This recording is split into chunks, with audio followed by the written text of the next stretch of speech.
Oh, ladies and gentlemen, it's Bits and Bites. You know it. You love it. United States edition. Where's the music? Why is it so low? Turn it up. Yes, United States edition. 50 states in 50 weeks. You know the deal. What state is it? It's big, bad. Louisiana. This music's too low. We gotta restart it. We gotta restart the whole intro because the music was too low. I'm not energized enough for as exciting as this episode should be. So kill the music right from the beginning like nothing happened. Try it again. A boo. Here we go. This deserves a good kick in. Let's do this. Let's do this properly.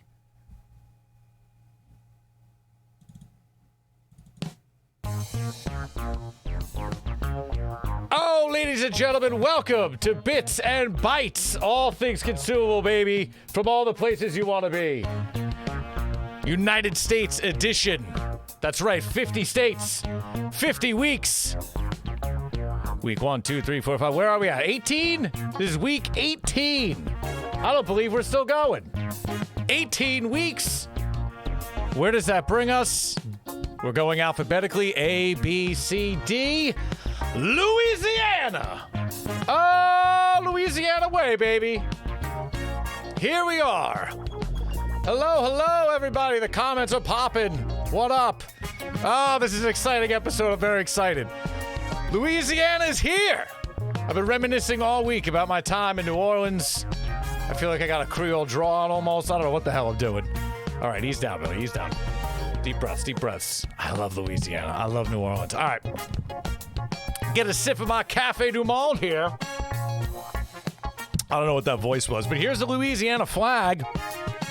Let's make sure it it's right. It's blue. It's got the state bird on it, which I know now. And it says Union, Justice, Confidence. And as a matter of fact, it looks like it's got, the bird has like three wee little birds nipping at its teeth or something. I'm not really sure what that is, but it's okay. You know, Louisiana's got its own vibe. I didn't even bring my book down today for this. That's scary, but we're going for it. I'm very excited for this show. We got some bites, we got some bits, we got an expert in all things Louisiana here. Chef Chris DEBARR is sitting on the line waiting for us. I don't want to hold him up anymore, but let's go through the standard issue nonsense we do for every state. Let's talk the hard-hitting facts of the state. Let's bring it up. Where's the facts? There they are. Nickname the Pelican State, which makes sense. I guess there's pelicans on the flag there. Statehood in 1812. It's the 18th state. Population as of 2016 was 4.7 milli. Capital is Baton Rouge. Biggest city, obviously we know it's New Orleans. Abbreviation is LA. La. Okay, we know that. That's fine. And then, why is the camera doing that? That's terrible. Look, it's got a little square on my face. That's weird. And then the state bird's the brown pelican. And let's see that. Yep, that's a big brown pelican. Cool. And then the state flower is the magnolia. Look, it's a magnolia. Is that what it looks like? I don't think I've ever seen one. That's pretty pretty. All right, that's a nice flower. Most states kind of have boring flowers, I'm not gonna lie. That's a good one. Good job, Louisiana. I'd expect nothing less from you. Today on the show, we're just gonna go straight to our guest. Let's bring it right in. There's no one else that's going to talk to us about... Let me lower the music a little bit so we can hear each other and talk. We have Chef Chris DEBARR, legendary New Orleans man himself. I'll let him tell you a little bit more about himself. Let me bring him in and unmute his site. There's the man himself. Chris, can you hear me? Where you at? Hell yeah, there you are. Let me lower this music so I can hear you. What is up, my friend Chris? How are you? I'm doing good, Billy. Chilling out on a Friday, you know? I'm excited, yeah. I'm excited to talk to New Orleans. We got to chat a little bit before, but I guess for anyone that's watching and doesn't know, why don't you give yourself a little introduction, and then I'll kick it off with some of the crap I have, and then we can move into like real New Orleans talk. But tell us a little bit. Yeah, so I mean, I'm a veteran chef in New Orleans. I moved here in the 90s after living in Athens, Georgia through the REM-infested 80s, which was a pretty good time, I have to say. Pretty good times there, too. But I got here in 94, and so I was here long before the federal levee failure of 2005, otherwise known as Hurricane Katrina. It's a long time ago now, so I don't really have to PTSD about all the things that I endured back in those days. Oof. Never lived in that house again in Broadmoor. Had to move, lived on the lam for a number of months, you know, flooded to within 3 steps of the 2nd floor. Oof. In a big 3-story house. Oof. So, you know, those were some interesting times. New Orleans is nothing if not resilient.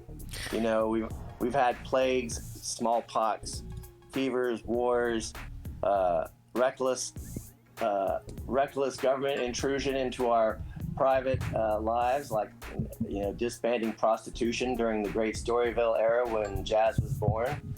We've had all, you know, we're kind of a banana republic down here. And then me, myself, I've just been cooking, you know, in this banana republic since the 90s. I've worked at, you know, a who's who of places when I was an up-and-coming young lad, you know. So I worked at K. Paul's and Arno's, and at Commander's Palace, which I would consider my spiritual home as a chef. That's what everyone says is, you know, the place. People go to NOLA, they say you got to go to Commander's Palace. That embodies, you know, the culture of New Orleans and all that stuff. I myself have not been to Commander's. I've been to a couple other places down there, but I did not go to Commander's. Commander's, one thing I can say about Commander's, when I was there in the mid-90s, you know, it was a farm-to-table restaurant, and yet we would do 600, 700 covers a night of fine dining food, multi-course dining, 4 or 5 courses, you know, pretty standard at night. So you're still able to pump out a lot of food. There were a lot of cooks there. We all had our specific duties, you know, and I got to do the VIP stuff back then. Nice. So we were up for a James Beard Award, and so all these fancy people are coming in. I'm a self-taught cook. I didn't go to culinary school at all. I'm the school of hard knocks. Totally self-taught cook. I mean, that's the only way to do it, isn't it? Yeah, work for a paycheck. That's it. Stand on your feet, work for a paycheck. So, you know, and so I get there, you know, and I rock the house. We win the James Beard Award the 2nd year I'm there. Things happen in life. You have other opportunities, you know. I was working as a sous chef at the time of Hurricane Katrina. And when I came back to my city of rubble and flood zones, oof. I decided I just wanted to run a kitchen rather than go back and be somebody's sous chef yet again. So I took over a wine bar called Delachaise. Right there on St. Charles Avenue. I got all my cheeses from, most of them, from Murray's. A few I could get locally, and a few I special ordered through cheese artisans that I came across. Nice. So we did all kinds of ridiculous things. You know, things were flooded. It was 05 to, I was cooking there before Halloween of 2005. So I was definitely one of the first people back in New Orleans. Right. So, and I wound up becoming the best new chef of the year. So I was the first best new chef in the city, according to New Orleans Magazine, post Katrina. That's quite an accomplishment, I would say. I stayed there for a few years, and then I opened Green Goddess, which was my own restaurant. And we were in Exchange Alley, right by Hotel Montleone, down in the French Quarter, still there. And we were just like pirates.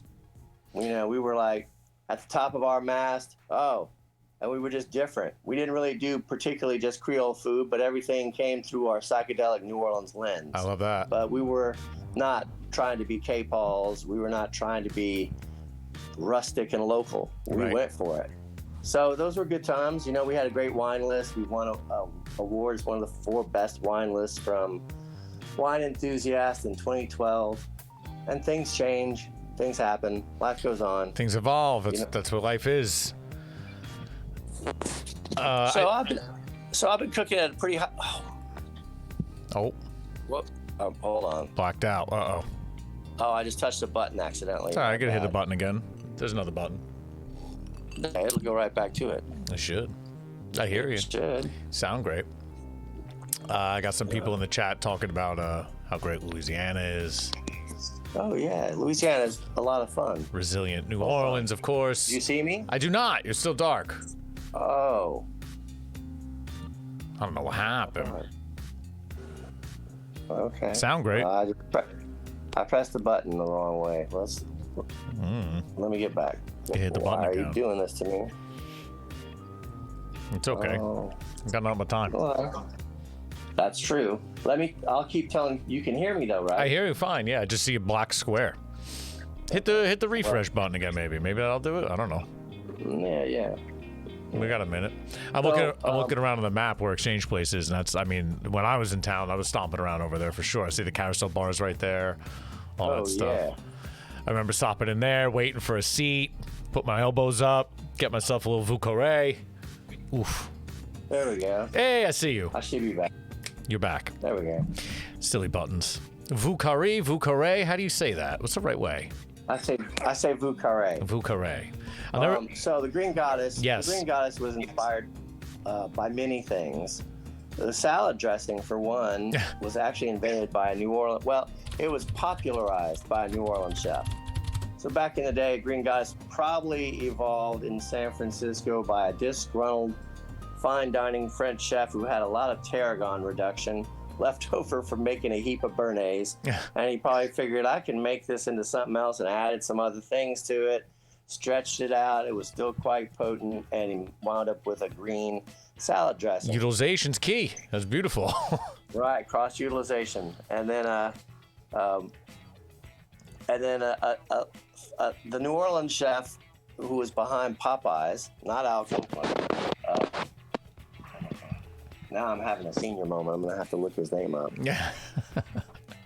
He started the popular Green Goddess. Now you're too young. You came up in the age of ranch. Mm-hmm.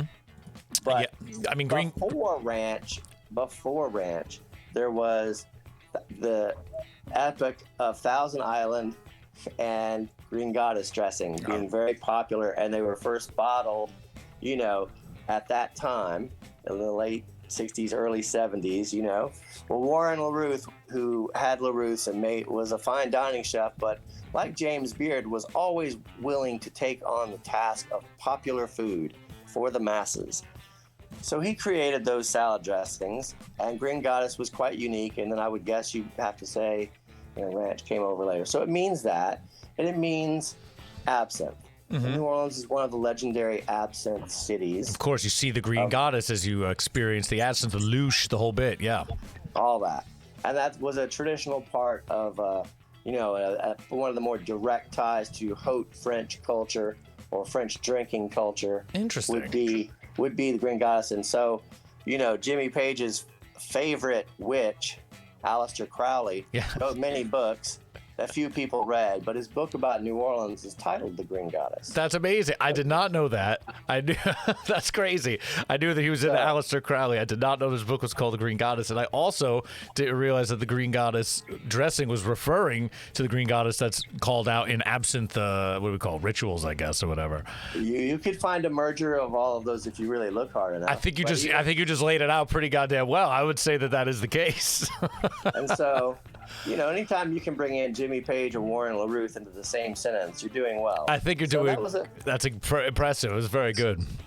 So that was why those were among, and it also signifies, our art, the sign that still hangs there. She's a Himaya woman. She's a mermaid of the sea, just like from West Africa. She's a goddess. Right. So the Green Goddess, to me also, that is the most spiritually powerful, the goddess of the seas, off the African coast, the motherland. All of the earth.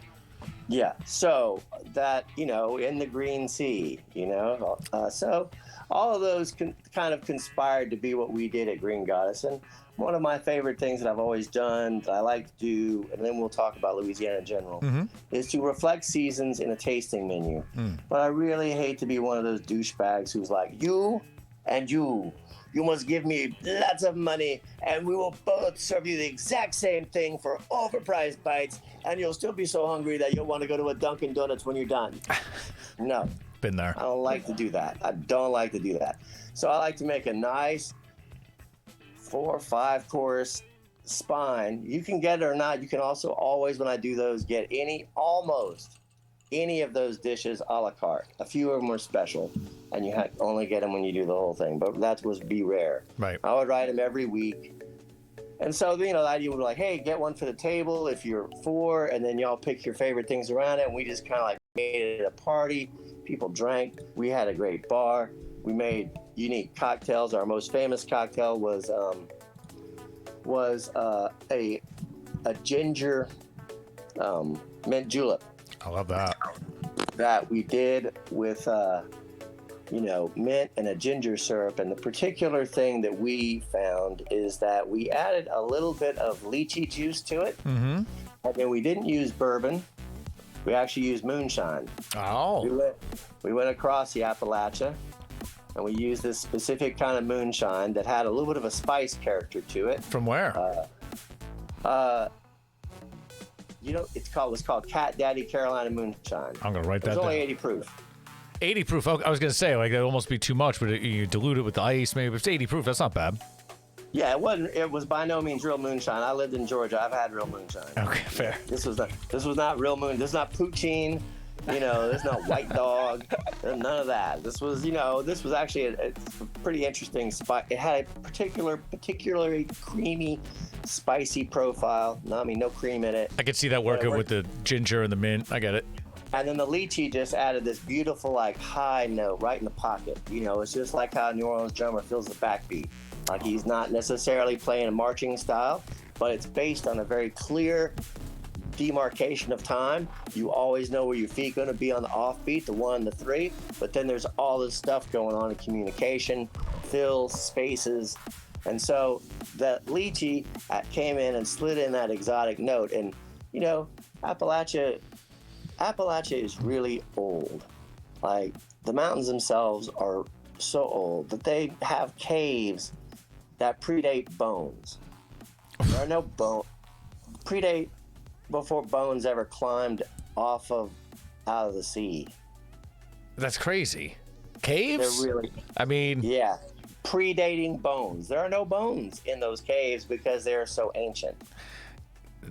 How far out from Louisiana is that? Well, that would be in your Appalachians. That's That would Appalachian be in your Virginias and West Kansas Virginias, world. Carolinas. What was the last one we just But did? anyway, I'm just saying. So I hear you. That's how I like to think about the world. In other words, like, I don't want to go for the obvious. I like to find a twist.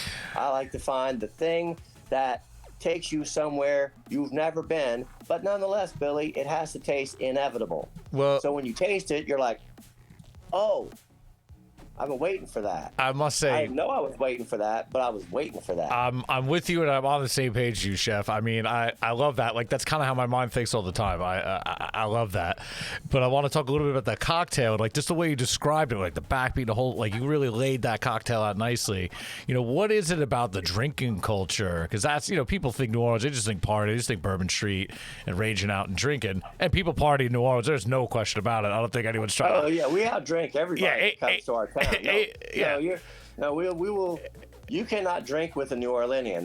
We outdrink Russians. There's no hiding, that they like to drink a party. But like, where does that come from? Is it, do you have any? I mean, I'm sure everyone's got a different idea, but what do you think about that? Well, not that it's bad.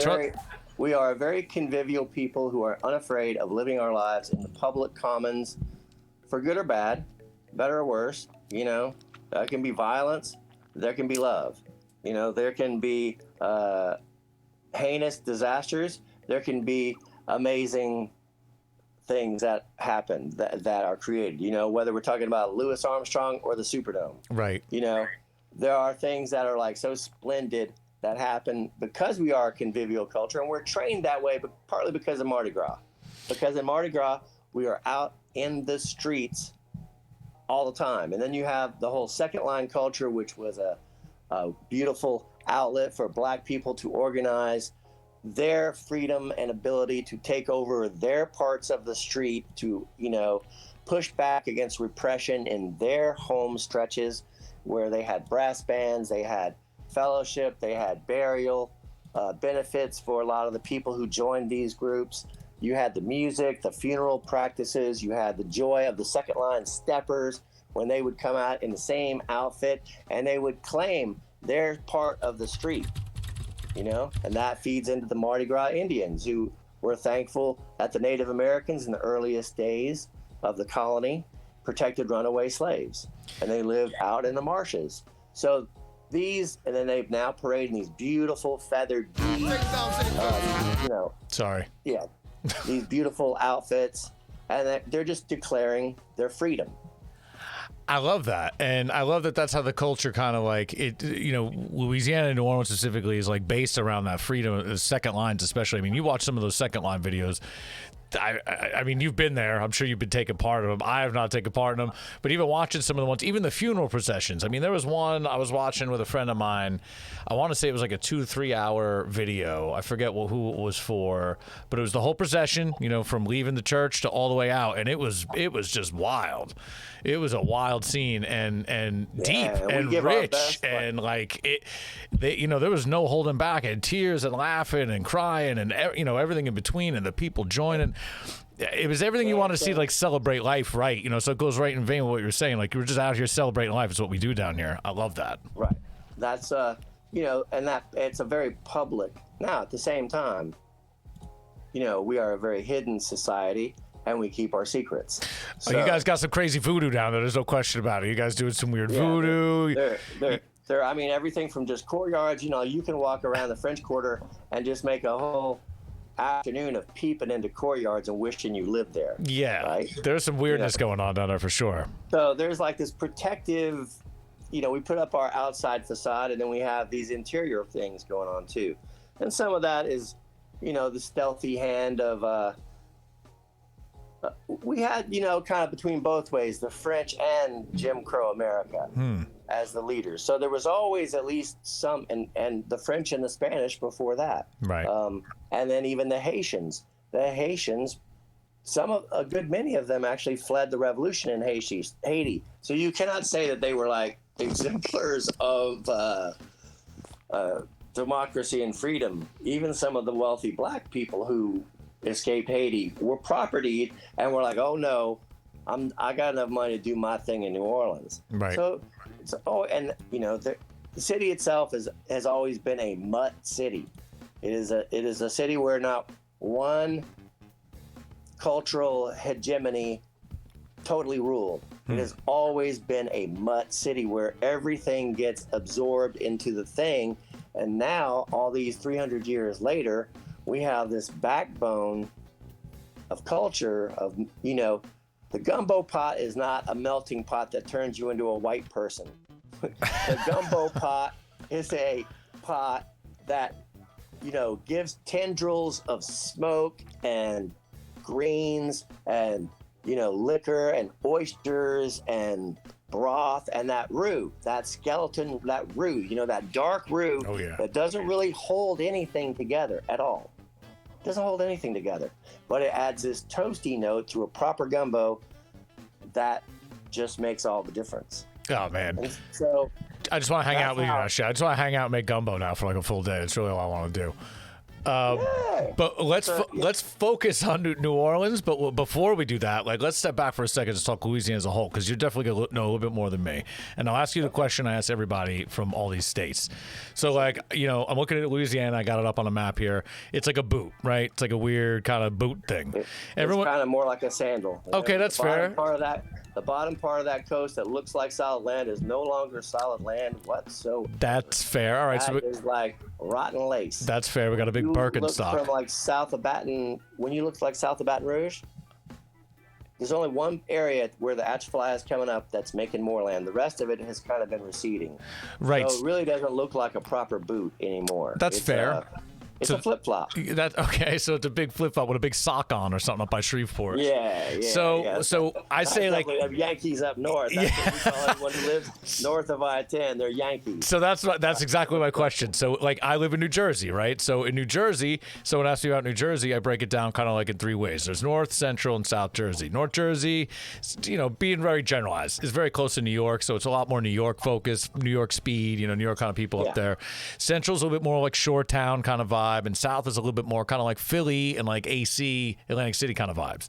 So like, how would you break up Louisiana? Is it 3 parts, 4 parts, 1 part, 2 part? You just said like Shreveport's like city folk almost. So how would you break it up as a native? Okay, you have New Orleans, and the rest of Louisiana depends on us. We are you know, we are the engine. Right. You know, we are the funky backbeat that holds it all together. We are the saxophones, we are the food, and we are the money. And don't ever forget it. Right. Of course, they didn't forget it when the Great Flood happened. The New Orleans best entrepreneurs blew up part of the river and flooded St. Bernard Parish to protect New Orleans. So, you know, it's not always like smiles and happiness. There's definitely been a criminal element in New Orleans, a risque criminal element embedded in New Orleans since the beginning. Right, there's that. Then you have, I would say, swamp Cajuns. Swamp Cajuns also might include, especially in St. Bernard, which is the parish that's kind of north and to the coast of us. They have more of a Spanish and Canary Island vibe, but the rest of the swamp areas of the, you know, all the way to Holly Beach, south of Lake Charles, they're swamp Cajuns. Then you get to what I jokingly call the Death Prairie Cajuns, and so that's like where we get boudin and andouille and tasso and spice blends and sweet potatoes and more Zydeco music. You know, the swamp Cajuns would work in the oil fields if they had to part-time, and they would do hunting and fishing and trapping and taking people on tours. Some of the rest of the time they were more devout. Well, they're both. You would sometimes see more of a oil culture in the swamp area. Real Death Prairie Cajun it's a French and Haitian black and African American expression of the Delta. That's out in St. Bernard Parish? Well, it runs through several parishes, you know, basically above I-10. Okay. I'm following you on a map, so like that's why I asked. Yeah, so basically above I-10. Covington up there, Lafayette. No, they're separate. No, those are Yankees. Oh, all right. They're Yankees. Fair. They're a different thing. So it has to be west of Lake Maurepas, which is west of Lake Pontchartrain. Okay, I see it. I got you. Yeah, you go west that way. So all that's like the sash. All right. I guess you could say through the middle. Okay, fair. Then you get to Sinla, central Louisiana, which is around like Alexandria. They're still kind of related to the Cajun Death Prairie, and you know, so it's similar, but they're a little bit, you know, crops can be similar. I don't necessarily feel like they're as totally Cajun. They're, you know, and then you get further north there to Shreveport and Monroe. Shreveport, half the time we always tease them because they're Dallas Cowboys fans, because they got the Cowboys on their TV, you know, back in the day. So you're part of Texas. Well, they're butting up on Texas. They're really close. So yeah, I get it. And the whole Texarkana thing. So like part of Hot Springs, right. East Texas. That's its own kind of vibe. And then Monroe is pretty much like the Deep South. Okay. Like it's not any different than any of the places between Jackson and Memphis. All right, that's fair. That's fair. That sounds right. Then you come back down, you get by the river, and you look at the parishes north of us. That's the Florida parishes, we call them, and that's appropriate because they're a bunch of Yankees. They're just, you know, they're more Republican, they're more conservative, they're more Christian, not Catholic, you know. We're talking Kentwood. We're talking. Yeah, that's Britney Spears territory there, man. Is that Britney Spears' world? That's where she started. Man. I didn't know that. Kentwood it is. Kentwood. Drake, cheers to Britney. Cheers to Britney. Cheers, Britney. Free Britney. There you go. Maybe she's watching. So what about Baton Rouge? I know literally nothing about it except the nice name it has. Baton Rouge is the capital. It is kind of it's, you know, it really does have a little bit of everything, except it is dominated by the petrochemical industry for many, many years. It used to be, when I was a young lad growing up, as polluted as Gary, Indiana. Oh, God. and because much of the oil that comes to America comes just off the coast of Port Fourchon, right down there near Grand Isle. There's a giant loop facility just offshore that all of the oil that has been drilled from the Gulf of Mexico and Louisiana waters comes to there, and it's quite a substantial amount. Yeah, I remember a couple years back, it was the big spill in the Gulf, remember? I mean, that was another tragedy. Yes, that was right after our Super Bowl year. Thank you very much. BP oil spill killed several workers, poisoned many millions of other workers who tried to clean that smelly dreck up without proper health uniforms whatsoever. I'm sure they came in and dastardly tragedy. I'm sure they came in and paid off the right people to make everyone love BP again over there, right? No, BP is gone. No, BP's been eradicated from the New Orleans area. They have Shell stations here. They don't really have BP. Yeah, I don't think you can make it after that. Okay, that's a good breakdown. I just wanted to note that New Orleans is the only state that doesn't call counties or other shits parishes. Like, what is that? Is that Napoleonic law kind of shit? Because I know you guys kind of, obviously operate on your own radio frequency down there, but you also have like Napoleonic law, like a very Napoleon influence. Is that a Napoleon thing, or do you know that, or what is with the parishes? Yeah. It's definitely, there are some Napoleonic things that go into. I mean, a lot of the property things have been dismantled over time, but certainly more effectively in those days when the Americans, took over from the French, and what became the Louisiana Purchase and went all the way out to Oregon. That was, but they did it for New Orleans. He was just like, I'll throw in the rest, because if I don't have New Orleans, there's no way I can get to the rest. Right. So he's like, go ahead. Let's go for it. So parishes, that's a Catholic Church method of organization as well. So churches, there will be multiple churches in a neighborhood, and the neighborhood will be in a parish. Right. And so they, but not, New Orleans has several parishes within New Orleans of Catholic churches. They just use that instead of counties because of the French history of how it was organized. That Catholic backbone. But of course, some of those parishes changed names and kind of evolved out of the Civil War. Out of Reconstruction and Reconstruction's renunciation. So, it was not written in stone at 1812, all the parishes and their lines. There was some terra incognita back then, but now it's, there's been some, organization by the man. By the man. The man always comes in and organizes in his own way. Yeah, sure. So we talk a little bit about the drinking culture and stuff, but let's get into a little bit of like the cocktail stuff. You outlined that great cocktail. So like if I'm in New Orleans, which I miss, Sazeracs, Vucores, and crushing ABITAs, is there anything else down there that's like big? I know, it was make sure you have a Hurricane, Bourbon Street. It's like, yeah, but that's no one's really drinking those down there. Hurricanes are, part of that emblematic part of the tiki culture. They are a proto-tiki drink. That's that's a good way to put it, yeah. And those proto-tiki drinks, because we were the portal to the United Fruit Company, primarily bananas, but also pineapples and other fruits, primarily those two. But of course, the United Fruit Company meddled in Central American politics and sponsored coups, and so in a way, that's all that. Interesting. And passion fruit does grow in Louisiana. So they got passion fruit growing down there? I did not know that. And that's why it's the basis of Hurricane. Well, passion fruit's delicious. Locally accessible. Passion fruit's very big in the tiki drink, so that's a full circle thing.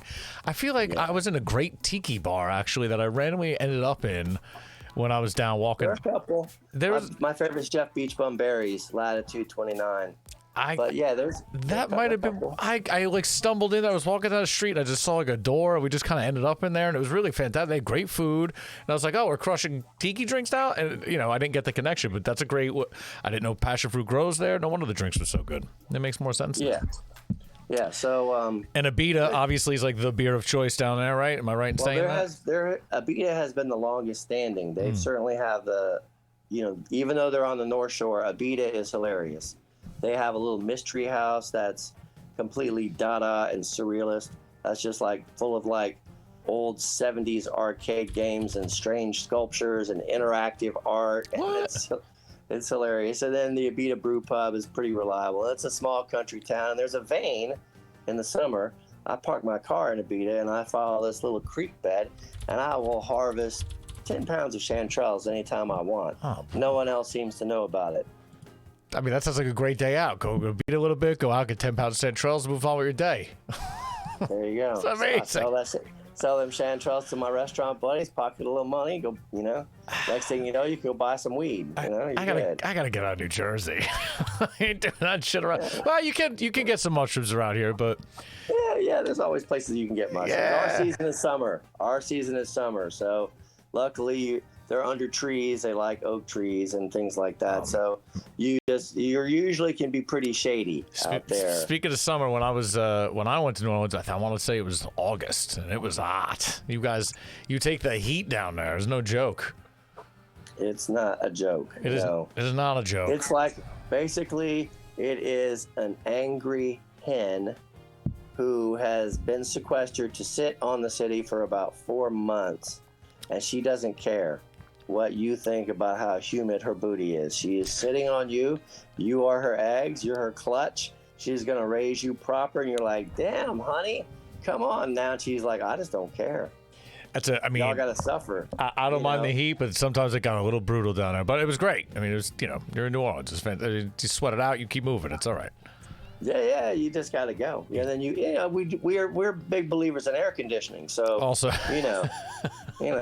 so I mean, there are some bars in the French Quarter that the doors are all wide open, and you can still feel the AC because they're blasting it so much. Oh yeah, they got me. But that's all part of that world. The other part of the world is that New Orleans is an imperiled place because of geology, history of the river, all these kinds of things that have caused the river to become static. So we don't get replenishment of water, and we're sinking. And so south of us, the water is ever more briny and salty. Great habitat for fishing. Right.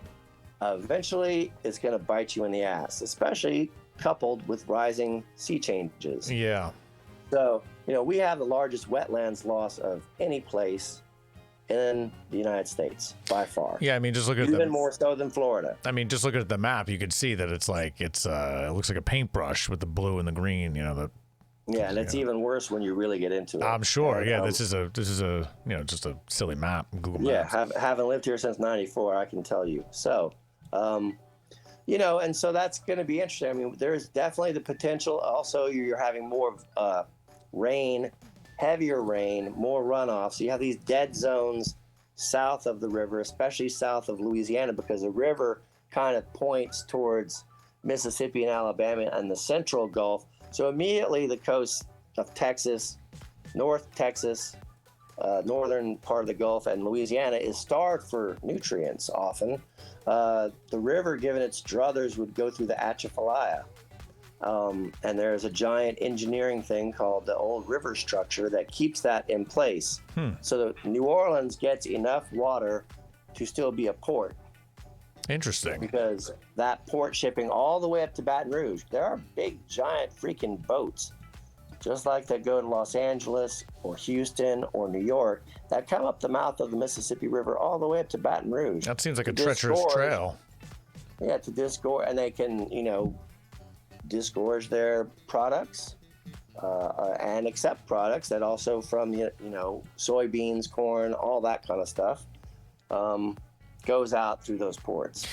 So as that gets endangered, at some point that could silt up. And if it does, the river will violently change path, and New Orleans will be stranded as a saltwater bayou. I was going to say, I'll touch upon the good point of the salinity of the water that you said down to the south there. Is that why the New Orleans seafood is really out of control tasty? Yeah. Because, I mean, every piece of seafood that I had down there was fantastic, and obviously it was from down there. I mean, they weren't bringing any of that in. It was the oysters, it was the fresh oysters, it was the roasted oysters, it was the shrimp, it was I didn't get crawfish when I was there, but everything was fantastic. The speckled trout, the you know, the sheephead, the triggerfish, all the different kinds of fish. And honestly, we could even do a better job and get more of this quote unquote garbage fish, you know, like ribbon fish and some other less known but highly edible fish that are useful when trawling, not, you know. But yeah, there's a lot of different seafood here. Great shrimp, 2 kinds of shrimp, you know. Was it those pink shrimp and those white? You got the baby pinks. Are those the ones down there? The Key West? Well, Not the Key West. So you got the Royal Reds off the coast of Florida, and those are very special. That's a different thing. Yeah. We have white and brown, pretty much, and we get them at different sizes. But we're definitely the biggest. Like, odds are, if you buy American shrimp and you look for American shrimp in your supermarket, you're buying Louisiana shrimp. Yeah, I think more often than not that is the case, which I'm happy to do because it is super delicious. I mean, there's Mississippi. We all do our part down here in the Gulf, but it's Gulf shrimp primarily. Right. Yeah, and then sure. you get some tiger shrimp in Alaska and a little bit along the Pacific coast. But that's it. That's a whole. Those are not like our shrimp. No, they're almost a completely different animal, especially when you eat it. I mean, again, the seafood tastes different wherever you get it in the other part of the world. Shrimp in Alaska, you know, it's like a different beast than having it from New Orleans, I would say. Oh yeah. I mean, anywhere you go, that's the joy of eating, you know, and crabs. I mean, because of the failure of the Chesapeake Bay, the erosion and pollution in the Chesapeake Bay, a lot of Maryland, quote unquote, Maryland crabs come from Louisiana. That's just a known fact. Yeah, I was actually in Maryland, and we went to get crabs, and then, you know, I was stoked because I was like, oh, we're getting Maryland crabs. I felt like it was out of season. I was like, how do you guys operate all year? They're like, oh, we bring them in for Louisiana. And I was like, oh, well, that's cool. I like Louisiana. Yeah, the Chesapeake Bay was practically destroyed. I mean, it's making some attempts to come back. You know, we're having that problem with some oysters in Apalachicola Bay in Florida, where the pollution, the runoff from Atlanta is just too much. It's just too much. And it's too much. It's imperiled the oysters there. I mean, you know, so this is the thing that we, you know, with food, you can't really just have a talk about pleasure about food. You have to talk about responsibility. Well, because if you don't, you're not really getting at the situation. Well, like any pleasure and pain, right? It's the balance, right? So you should take the grasp of the reality. That's like, you know, people say they don't like, you know, I don't like to eat animals. I don't want animals to die. Well, you know, if you take part in it, you could respect the animal in a certain way, you know. So you get the pain side. You understand that you're taking a life, but that makes you appreciate it more. It's giving you life. It's a circle. But to your point, yeah, you got to appreciate the fact that, you know, there's terrible work being done elsewhere that's really impacting the sustainability of some of this shit, and that's a big problem, you know? Yeah, there's definitely a terroir as well as a terroir. You know, there are fingerprints of the sea, and, you know, anyone who's ever eaten a lot of oysters and had any of the 5 species of oysters in different, you know, from different places, you can understand quite quickly what terroir is. Right. And there's also the culture of how these places, you know, even in like how people eat pike and different things up in the Great Lakes region. Every area has their particular kind of terroir, and it's up to us to, you know, keep the planet and the waters clean. You know, I'm wearing my my Standing Rock Waterkeepers t-shirt today because I think that that's just such an important issue to be aware of, is that we all need to pay it forward 7 generations in our actions as human beings as much as possible. It's one of the things I take seriously as a chef is, you know, I can't, you know, I'm not rich. So sometimes, you know, you cannot change everything. But for instance, I wouldn't run a hamburger. I would run a bison and bacon meatloaf.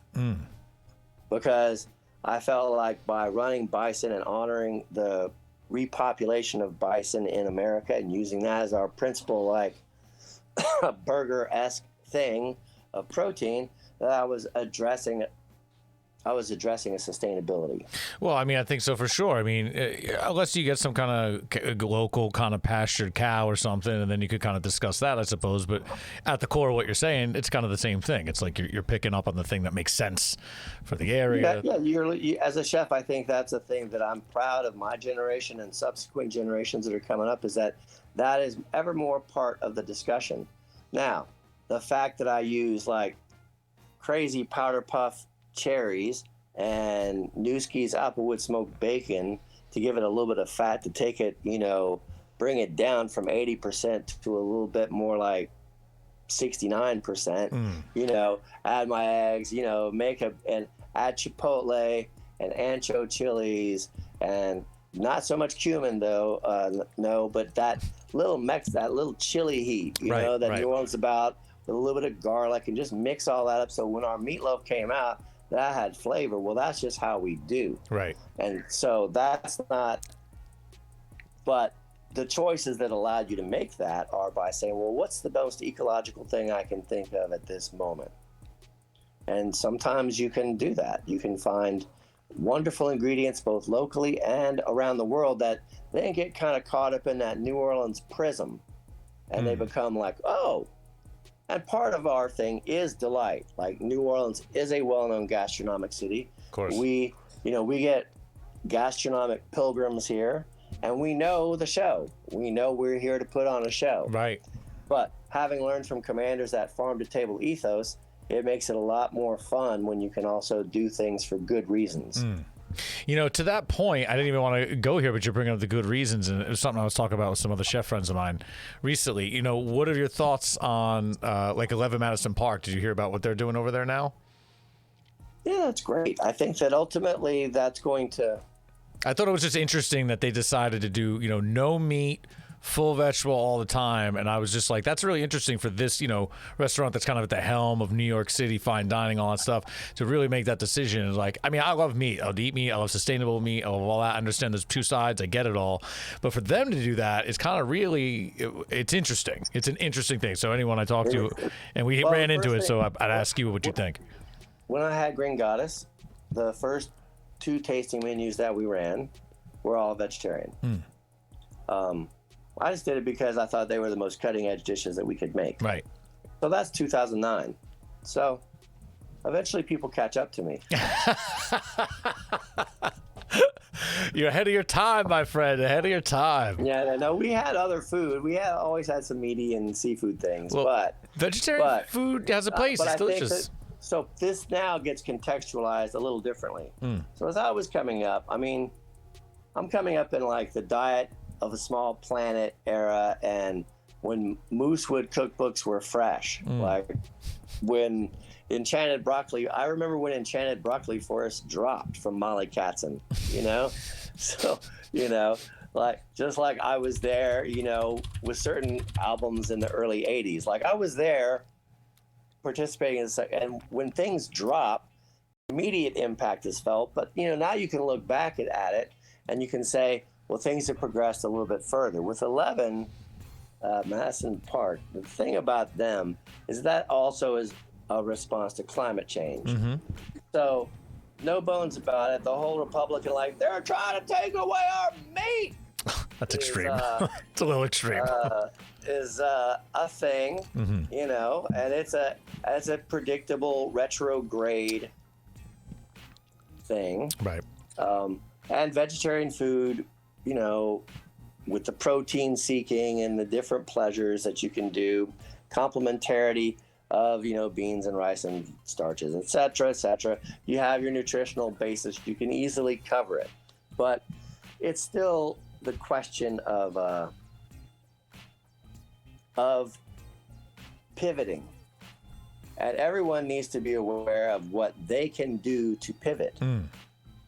Eventually, some of these things could become beautiful scenarios that could help save us, but we're going to have to pivot, because if we don't, New Orleans is going to be like Atlantis, and they're going to have people looking back at it and saying, oh yeah, that Fats Domino, Louis Armstrong, Wynton Marsalis, Dr. John, that place been underwater for, it's like going to see the ruins off the, right, of Alexandria at the shifted mouth of the Nile.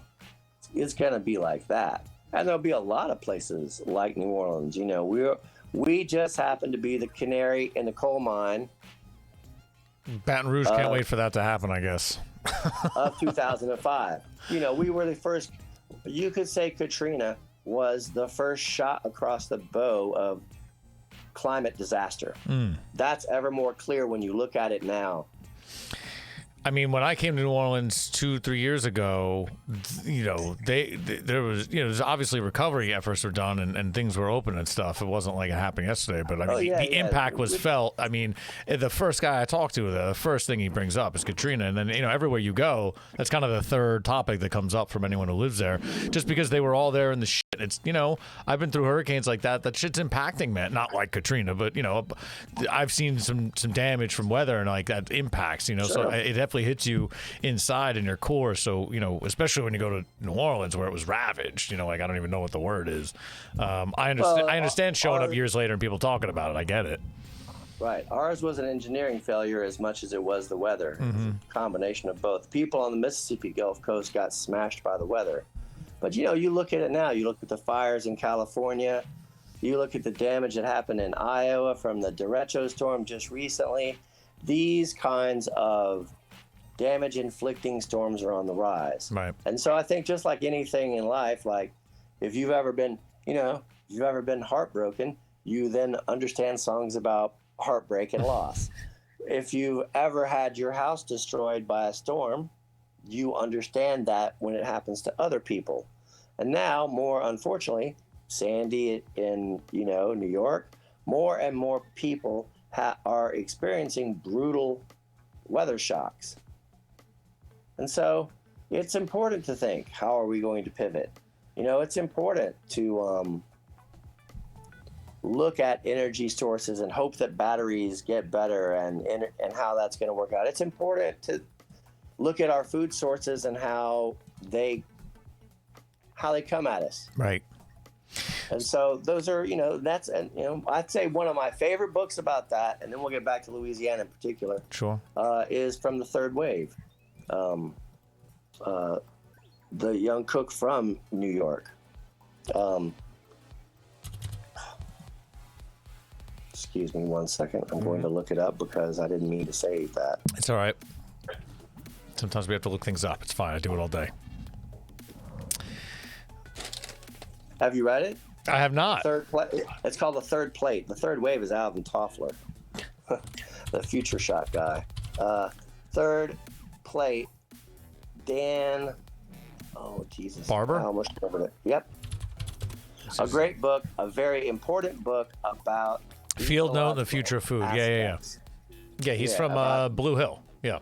Yeah. Anyway, so that's a book that I would say, rather than me go on and on, I would just say y'all should read that because that's an important book and it talks a lot about sustainability. Yeah, he's doing big work on that.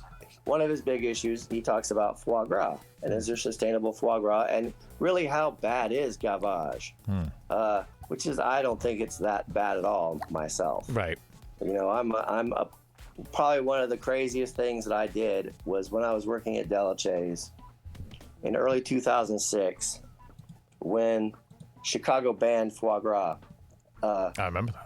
I had worked at Commanders with Chef Jamie Shannon, bless his heart. He's been gone since 2001. I can't believe my chef has been dead that long. But, obviously at Commanders, we did fine dining. We did a lot of foie gras, and I learned a lot of great techniques from him. So we got to a point where they banned it in 2006. I'm on my own now, and I decided I'm going to do a 7-course foie gras dinner. So we did it for reservations only. And I'll give it to you real quick. It's Please. Wonderful. I'd like to have a little record of this. Yeah, I want to hear it. I want to hear that. So we started off with Chef's chocolate salty balls. So that was a fig and foie gras mousse I kept it frozen for the right time. I pulled out and made little scoops of foie gras and fig and port mousse. Sounds delicious. And I dipped them in a port wine infused caramel sauce twice, letting them drip off and stabilize in the refrigerator each time. And the caramel hardened once, take like an hour, do it again, then I would probably let it rest like overnight or when I had a slow moment. And then I would temper the darkest chocolate that I could get my hands on, like 89% chocolate. All right? Just temper it out. make it liquid. And carefully, not letting the caramel, caramel had to be really set. So you just roll it really quickly in the chocolate and let that set, right? And then then I rolled it like a truffle in actual pulverized black truffles and cocoa powder. Then I let it temper out. So they were at room temperature, and so that foie got soft in the mousse in the middle. And when you ate it, it had layers. So that's how we started. That was a good amuse-bouche. Sounds amazing. Then we did a foie gras and duck sausage. Delicious. Over a Riesling-infused sauerkraut with juniper berries in it. I love juniper in my kraut. So the kraut was chilled. We blanched the sausages. When the fat came out, we're like, oh my God, dude, we're gonna lose them. But no, we got them under ice and they stabilized. Put them on the grill, hot Alsatian mustard on the side. Course 2. Course 3 was a salad. So a salad, So I decided to do shaved, salt cured foie gras. So I made a terrine. Almost like a botarga kind of situation. Yes. Okay. Or like yes. So, I basically infused salt with aromatics for several hours overnight in a low oven. I came in, all that kosher salt was infused, with cinnamon sticks, allspice, a little bit of star anise, all these different, no sugar needed, but just let that cool down a whole day. Buried my, then, devein your foie gras, add your, sauternes and a little, your quatre épices classic mixture, roll it back up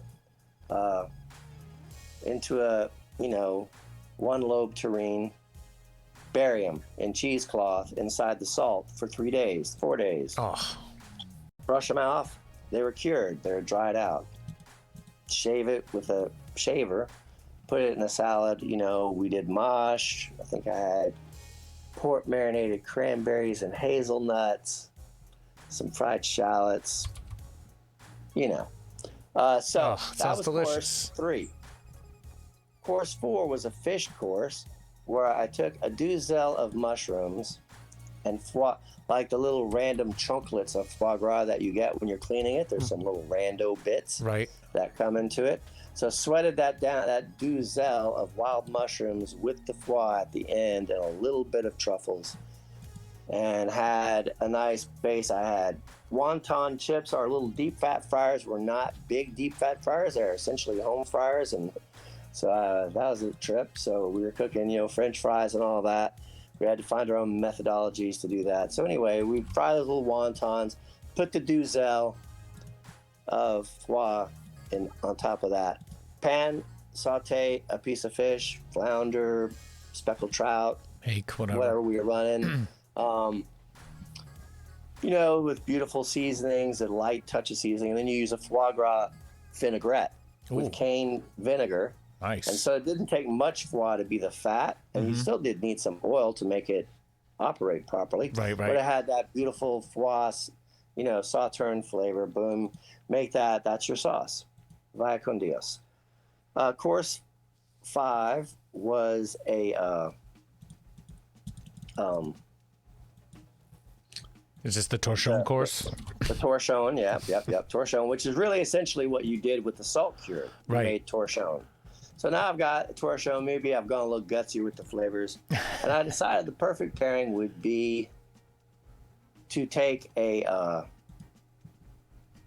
star fruit and poach it in ginger syrup. Fat, thick slices of star fruit. Poached in ginger syrup for about 5-6 minutes. And it changed the texture from being kind of like flavorless cucumber to being something chewy and immense. Interesting. And it had a whole different texture. And so we did that as a simple pairing with a couple other little exotic, bon mot kisses, whatever, fancy things. But the main anchor of that was you know, they were just like little bits of syrup. And, you know, I always had I always like to keep an arsenal of danger. So course 6 then was a medjool date that we roasted carefully in vanilla extract. Turned it every 2 minutes, right? And it came out like cotton candy, warm. Put that on the plate, turned around, had a lobe of goose foie gras, clean, ready to go. Put crushed ginger snaps on one side. The other side was naked. Sear the naked side first. That creates the foie fat a little bit. Flip it over. Fry the ginger snap crusted goose foie gras in the foie gras fat. Put it next to the nice taffy vanilla scented medjool date, and it made people cry. I mean, vanilla scented roasted medjool date sounds absolutely amazing to me. It was a good, yeah, it was a tussle to say which was better, the foie gras or the date, but together, yeah. Yeah, I mean, foie plays well with all those sweet flavors like that, so I can see. Oh, man. And then for dessert, I decided to make a foie gras frosted spice cake that I made in the German style. So I had like 2 different colors, like a pound cake, and I put a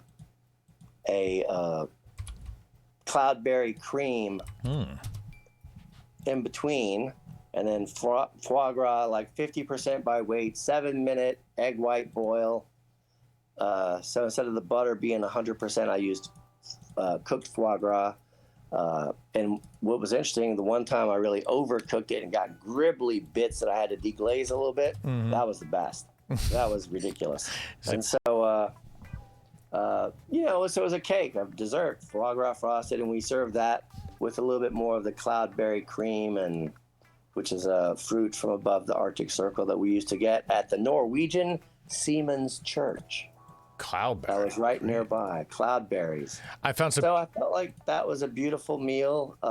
You know, it's not really a New Orleans particularly meal in a way, but it was just something that I feel like the way that we are in New Orleans, we want to aim at being the best. We try to go there. We're not really shy about it. Yeah, I mean that goes back to what we were saying at the top. Like, you know, you guys really just put yourself out there all the time. That's what you do. I found some pictures of the dinner that you're talking about. Actually, when I type it, I see the chocolate balls up here, and I see the sausage. I got a couple up here. I'm looking at. I don't know where these are from, what archive I found these, but yeah, good. I'm glad. I don't really keep stuff like that. I don't even know where I don't know. My Google skills are good. There were some people talked about that stuff. I mean, this is the proto days. That's 2006, man. Yeah. You know, we barely knew how to text back in 2006. People forget. Yeah, that's not that long ago. I don't know. I feel old now. It's not that long ago that everyone had the Nokia.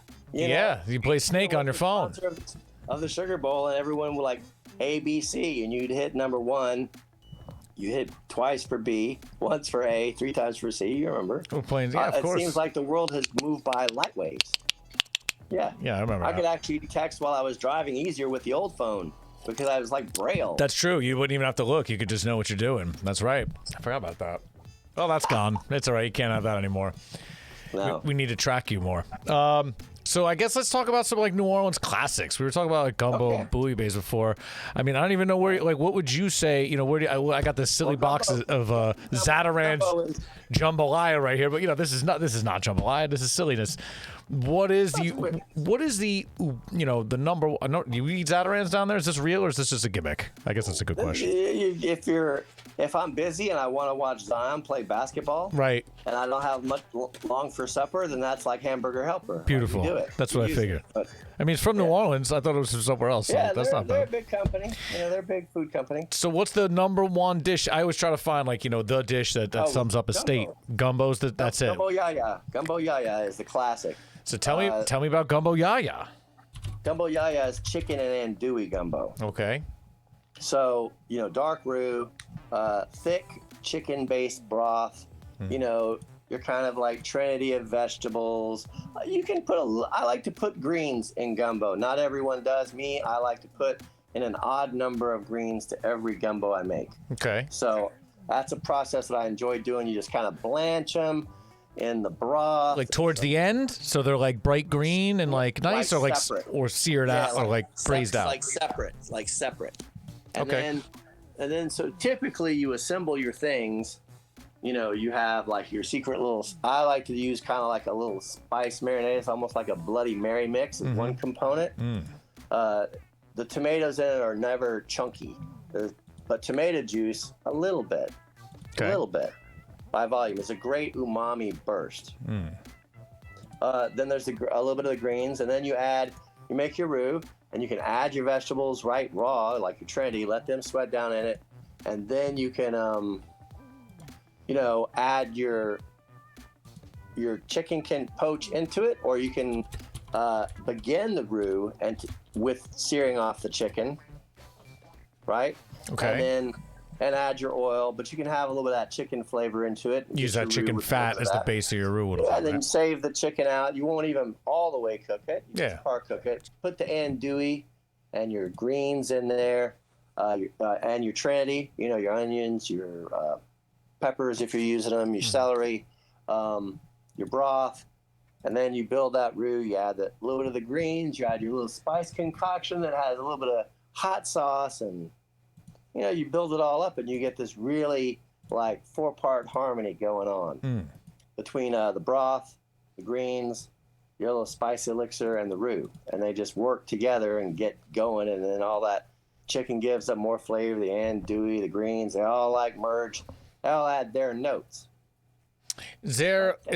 I'll pause for a second. It's like andouille, right? It's a big umbrella. Is there like some kind of great producers down there that make some great andouille? Better than the best, the most famous place that they'll tell you is Laplace, which is just outside of New Orleans. But throughout the Cajun Death Prairie, different meat companies make their own andouille. There's also boudin, which is kind of related in a way. It's a rice and sausage and pork liver dish as a sausage. And the key is to eat it, to slurp it down like you don't want to break the condom, right? So the outside casing does not really get crispy. Particularly, you use your teeth and kind of like pull the meat out and dab it like Creole mustard or make boudin balls, take it all the way out of the casing. Right.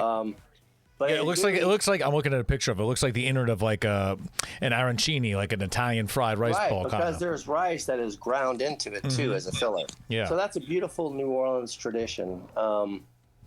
Andouille is meatier and smoked longer. Boudin is not even always smoked. But in Louisiana, there is a boudin trail that you can look up the different meat markets from across the state through. It's like part of the Certified Cajun program. Okay. So it's called the Boudin Trail. I want to go on the Boudin Trail. You can find a plethora of meat markets around Louisiana that you can go to find. All I want to do is go on the Boudin Trail now and eat boudin everywhere. Boudin, andouille, cracklins, all that. Yeah. That's what I want to do. And then some of them, like Poches in New Iberia, do a plate lunch like every day. And like one of their plate lunches is a pig backbone stew. Yeah. It's ridiculous. Yeah, I want that. That sounds amazing. Yeah, of course you want that. Of course I want And so, the Boudin Trail is one great thing where you can just find a lot of small entrepreneur business people who do, Cajun butchers who do just remarkable things. Yeah. Like they do ponce, and ponce is like Cajun haggis. So they'll take the stomach and use it as a casing, and they'll put like a sausage meat inside of it. Ponce? P-O-N-C-E? Ponce? P-O-N-C, like Ponce de Leon. Okay. Yeah, and it goes by a couple of different names. But look, I've never even heard of that. Look at this. Smoked pork.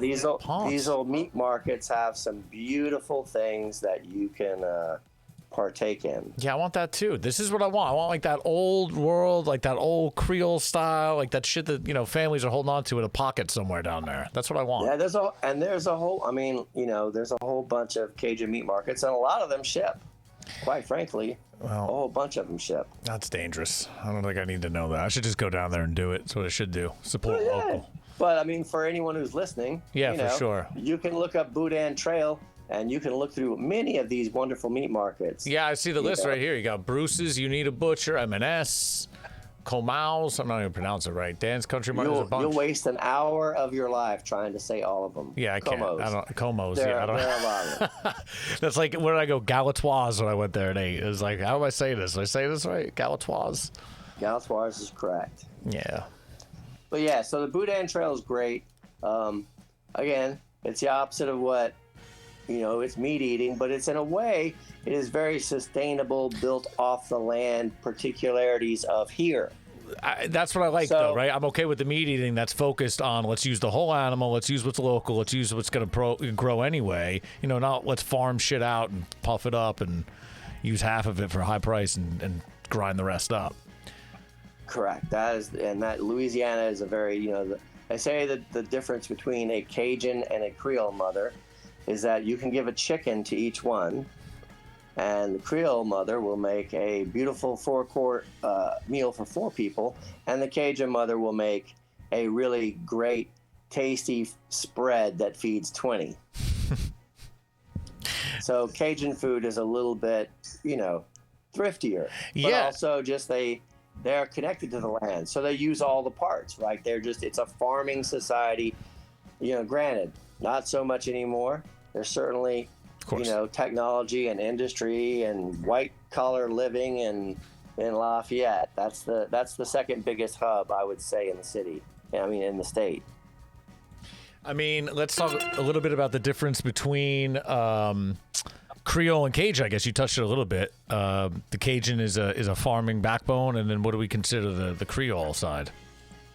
Well, the Cajuns also trace their lineage really more directly to the events in Quebec, where the British won, and they exiled all the French-speaking people in Quebec in early Canada, and they had to make an arduous journey, and they're scattered. Several are in Maine. Maine is the only other state that really shares as much rustic French culture based on those events as does Louisiana. But a lot of them just came, they settled, they trapped, they fished, you lived off the land, they remained French for a long time. It was not until the 50s, really, that, like many other indigenous people, began to go to schools and they were taught English only, Right. That kind of colonialism was a post-World War II phenomenon in Cajun country primarily. There was English spoken in Lafayette, don't get me wrong, but, So I would say that whereas the French in New Orleans were a little bit different, a little bit more cosmopolitan, a little bit more connected either to Haiti or to colonial French more directly, as far as where they took their cultural cues from.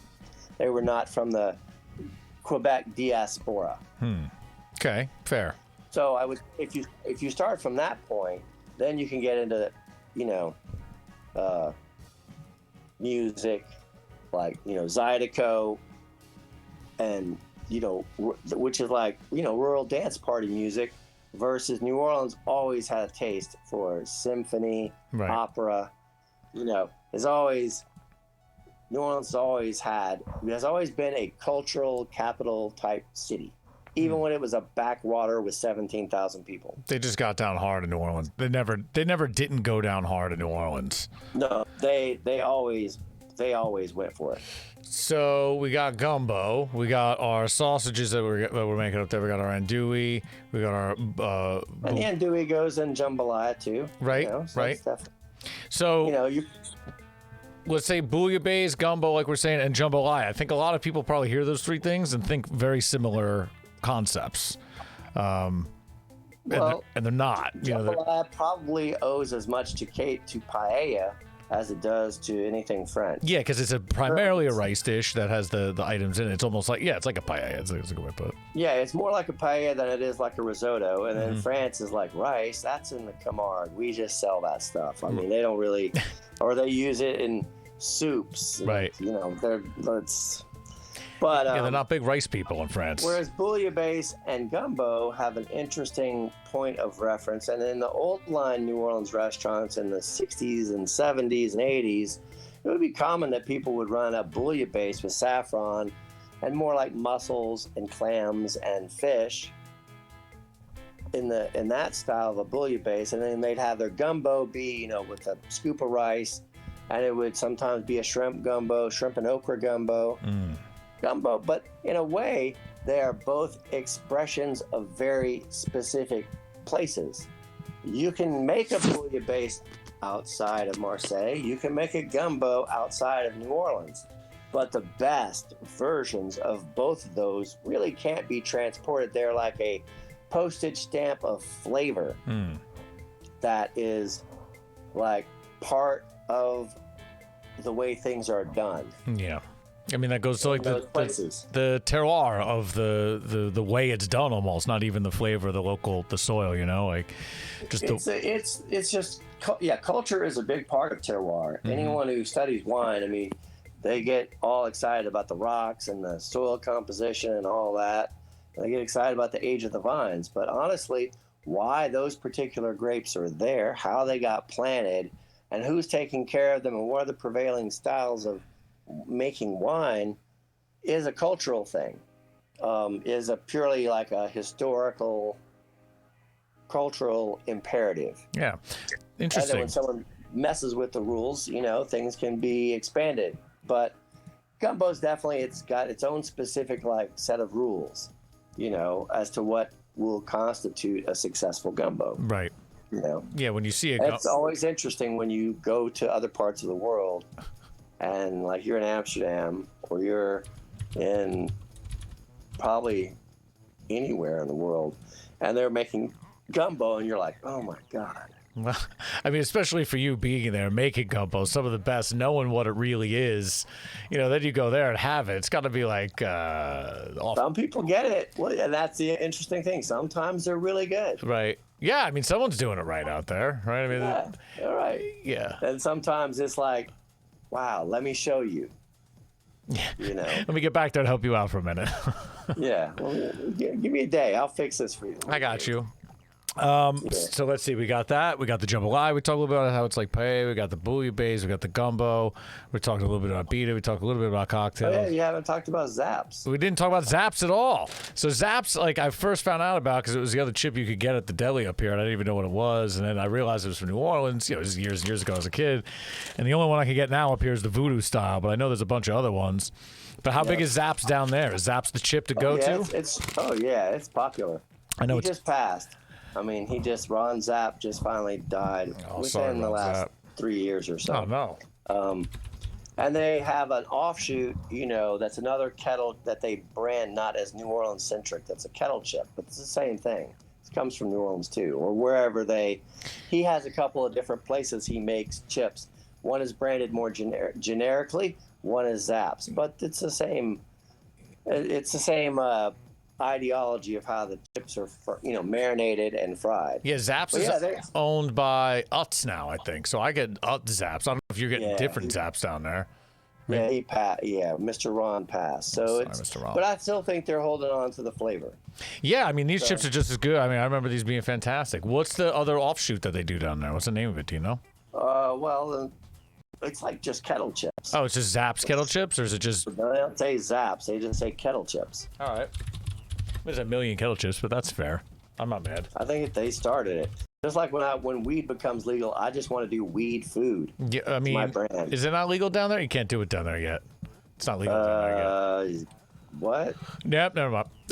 It's legal everywhere else. Jesus Christ, Louisiana, get around it. It's gonna happen. We've had medical marijuana for a long time, but it's like so restricted and like has to be grown by like lab scientists. Just what are you doing? Just get it going over there already, guy. Of all the things, New Orleans, you would expect to be pioneering the weed. You would expect it to be like who was the first?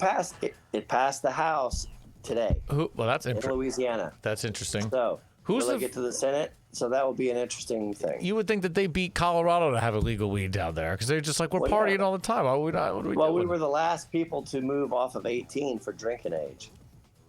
They had to threaten our highway funds.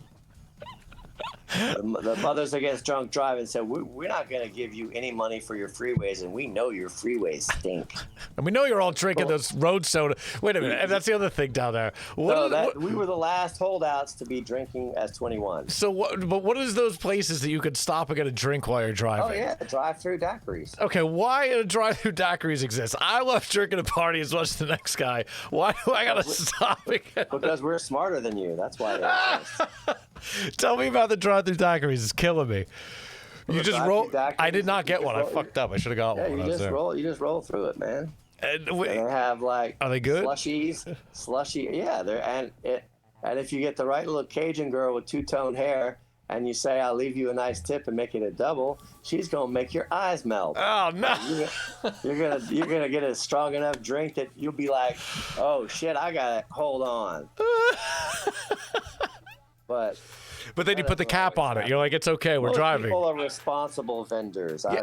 I don't want to tar everyone. No, look. The big thing is responsible drinking, of age drinking, of course. Follow all the legal rules. Everyone knows that. We're not endorsing anything that's illegal here. But when you do get it in the car, it comes with a lid, right? Isn't that the thing? It's got a piece of tape on it or something. And they don't pull the top off the straw. Ah, good. Yes, so, that will keep everyone from getting in. I get it. Get pulled over, and your straw is off of your daiquiri, then they can bust you for drinking. It's bad news, but if you have a straw with the paper on there, you're good, which obviously means you haven't been touching it. I get it. Kind of, right. Of course. Yeah. Of course. Sure, if you say so. Of course, officer, that's what that means. Everything's fine. If I'm drinking and driving, I save that little paper condom. Of course. Just in case. Of course. Well, maybe you have a couple straws next to you just in case. You think ahead. Yes, rip ahead. Rip it off. Just be ready. Over it. I'm just saying. Always. If I was to do it. Always prepared. What's the flavor of choice? What do you get through the drive-thru? Oh, well, really, it's the eggnog daiquiri over the holiday season. That's the best. Eggnog daiquiri? That sounds ludicrous. That sounds really good, though. Yeah. With Sazerac rum or Southern Comfort. Oh, yeah. Yep. Oh, man. Strong eggnog daiquiri. Yeah.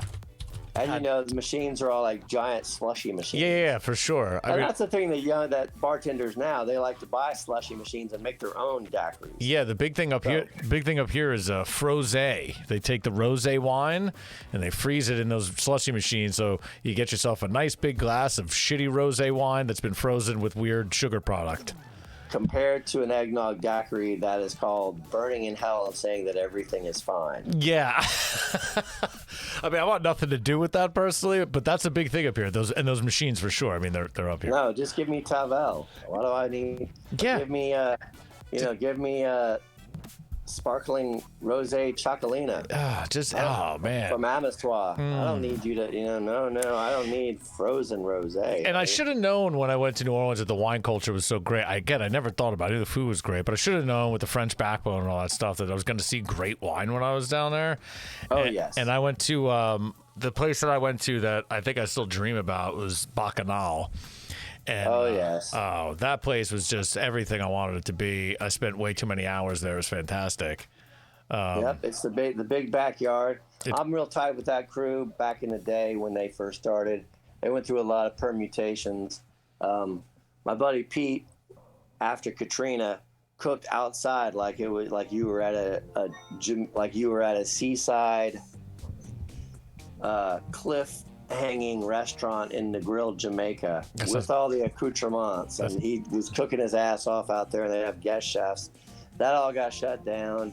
They tried to shut Bacchanal down for music. Some of the newbies were like, it's too loud, and eventually, Chris, who's passed on to, was a little behind in his taxes and wasn't the best bookkeeper, and things were kind of dicey. But in the last, I would say, 7-8 years, Bacchanal has blown up. I mean, it's into a Instagrammable fantasy world that is it's packed. That place is packed. So I'm happy for the success. I wish Chris were here to see it still.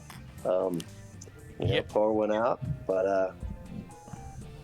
Yeah, I mean that whatever he built and left behind was pretty fantastic. Because that place is, I mean, that was just a great. But I mean, I'm sure there's. Now that said, I'm sure there's a bunch of places that are just like that exist out there. Maybe not just like it, but close. Quite as epic as Bacchanal, but wine drinking and knowing wine. No, obviously, when you have a lot of fine dining restaurants, knowing wine is not a problem. Yeah. Are there any other great wine hotspots down there that you could think of besides the obvious restaurants, like great wine bar kind of things? I don't know any. I mean, I'm sure they exist. Well, yeah, Delachaise, where I worked after the storm, is still going strong. Right. I particularly like going by Swirl, which is a small little wine shop. They do some really cool programs there. Faubourg Wines, Spirit Wine Shops, all those people represent like the most, like Bacchanal, a lot of the cutting edge. Mm-hmm. Nice. I'll text Mel in a sec. Mm-hmm. But yeah, just overall wine appreciation is pretty good. Yeah, that's just something I didn't think about going down there because, you know, the French culture, all that stuff. I should have realized that. Oh yeah, there's going to be a big wine scene down here. But you know, I guess I just didn't think about that. I was just taking back all the delicious food and how good a plate of rice and beans can actually be. I think that was the first. New Orleans is the first place I had rice and beans. So I was like, well, we got to get that for the table, and I ate it. And I was like, this may be the best thing on the table. It doesn't even make sense how it's possible. Like, let's talk a little about rice and beans. Why is the beans and rice so good down there? What's the secret? Well, it's this simmering. You know, it's the offcuts. You know, whether you're using a ham hock or pickled pig tips or, you know, all that kind of stuff. It's just the slow simmer, the long braise, adding the vegetables and the andouille or smoked sausage towards the end, like that last 30 minutes. You know, just letting the beans get plump, that slow ride. How long those beans cook usually? I mean, obviously everyone's got a different recipe, right? But is it, Yeah, it depends on how old or fresh your red beans are. They usually take, I would say, around 2 hours. Right. Like a standard bean kind of situation. They're just so good. And the rice, too. It takes a little bit longer. It's no harm if they take longer. Some people have their little secrets, and they use different broths, you know. Mm-hmm. You know. So it all that kind of plays into it. But, yeah, red beans and rice. You really can't call yourself a New Orleans cook if you're not willing to make that. I mean, if your version isn't tasty, now you don't have to make it all the time. Sure, but you got to have it in your pocket. Yeah, you got it. If you're a cook, yeah. Is there a specific kind of red bean that's used? Because red bean sounds pretty generic. There's a lot of different type of red beans. Pretty just Camellia red beans. Right. The Camellia brand, just your average standard issues. You know, Habuelas. You know, Habuelas Rojos. Right. You know, typical big, fat red beans. And what's the rice of choice down there? We usually use a medium grain rice. Is pretty standard. Okay. For most everything. Yes, but you know, they're LSU and they make all kinds of rice. There's even like a purple rice that they've got going on. Not that it's very popular, but it's there. Yeah. And there's a lot of old rice mills. Some of them are being converted into liquor. Making facilities. There's still a lot of rice, though. Rice and sugarcane is still a big crop that are grown, you know, in Cajun country. Sweet potatoes a little bit further north in Opelousas. You know, it's still an agricultural based. I think that's one of the reasons why the food is so popular is that people are in tune. They understand that. You know, they know that in the fall, the sugar cane is going to get burned. Right. And there are going to be little fires going on as you drive through Cajun country on the edge of the road. You know, like there's just things that when you've lived here long enough, you know how it's going to be. Yeah, you're in tune.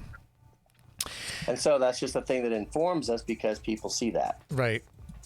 I mean, again, I just had some mind-blowing red beans and rice. I'm pretty sure every place I went down there, and it's just, you know, that's the thing, again, you just don't expect. It's like, oh, of course, red beans and rice, we're down here, cool.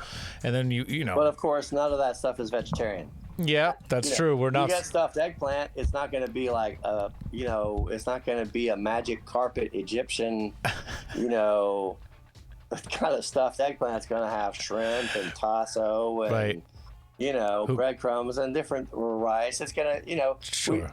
A lot of our food, though, is not like meat heavy. It's like meat is a little like a poor person's garnish. It's, the food down there isn't particularly heavy. There's heavy stuff, right? But it's like, I don't think of New Orleans food as particularly heavy. I just think of it as there's so much that I got to eat here. I got to eat it all. Like, that's how I was when I was there, at least. Yeah, I was like, well, you definitely get full. Yeah. No shit. I mean, one of my favorite things to tell people is, there's going to be some drinking in your night. So what you need to do is make sure that you don't, leak out and get slippery soils and start like going sideways. So to prevent that, you need to eat a good meal. Set a good base. You need to have a substantial base that can deal with that slip sliding when you start trying to drink with a New Orleanian. Get a little wobbly. What are you drinking down? I want to get into po' boys actually, but first I'm going to ask, like, if we're going out drinking in New Orleans, right? We're not just drinking SAZERACS all night, are we? Like, if we're hitting your local pub, like, what are we drinking? What are you drinking? Well, what are you and your boys drinking down there? That's a good question, I guess. This summer, when we would drink at home during the quarantine, we started making pitchers. Mm-hmm. Smart. And so that's an exceptionally lethal thing to do. You can really have a lot of fun. So we would mix different we would just mix different things: juice, teas, juice and teas, kombucha, different Mexican fruit juices. Sure. With vermouth and various liquors. And they would, if I wasn't careful, they would just get destroyed, of course. Vermouth. Yeah, you'd drink them and you'd start to levitate. Vermouth is a sneaky one. We was a quarantine. We didn't really have anything to do. Same. I mean, I started doing this. I mean, now I ended up here. Look, we're talking to do the quarantine, so good things came out of it. But what about a local bar? If we're going to the bar, we're getting like a round of drinks. Is it like ABITA's? Again, it's not SAZERACS and Vucarays. Like, that's like, I get it, classic New Orleans cocktails. Yeah, and fancy places. Right, but what's a standard issue? Almost every bar is going to have their own little witty takes on custom cocktails. All right, that's fair. Right.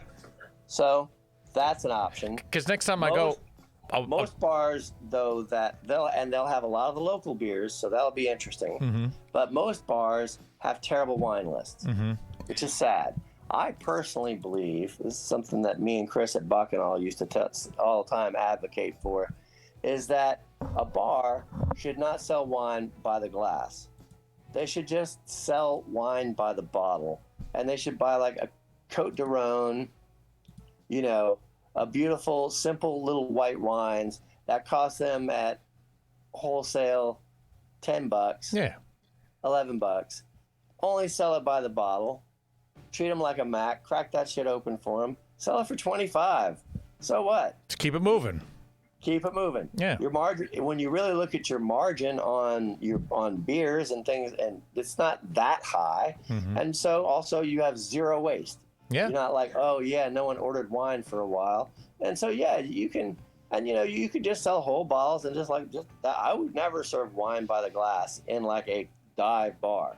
Now, one thing about New Orleans is we have a lot of dive bars. You go to a place like Portland, they're dreaming about dive bars. They're calling all these places with fancy mustachioed chefs wearing suspenders a dive bar. And you're like, honey, I hate to tell you, no. There might be someone doing cocaine in the bathroom, but that still doesn't make it a dive bar.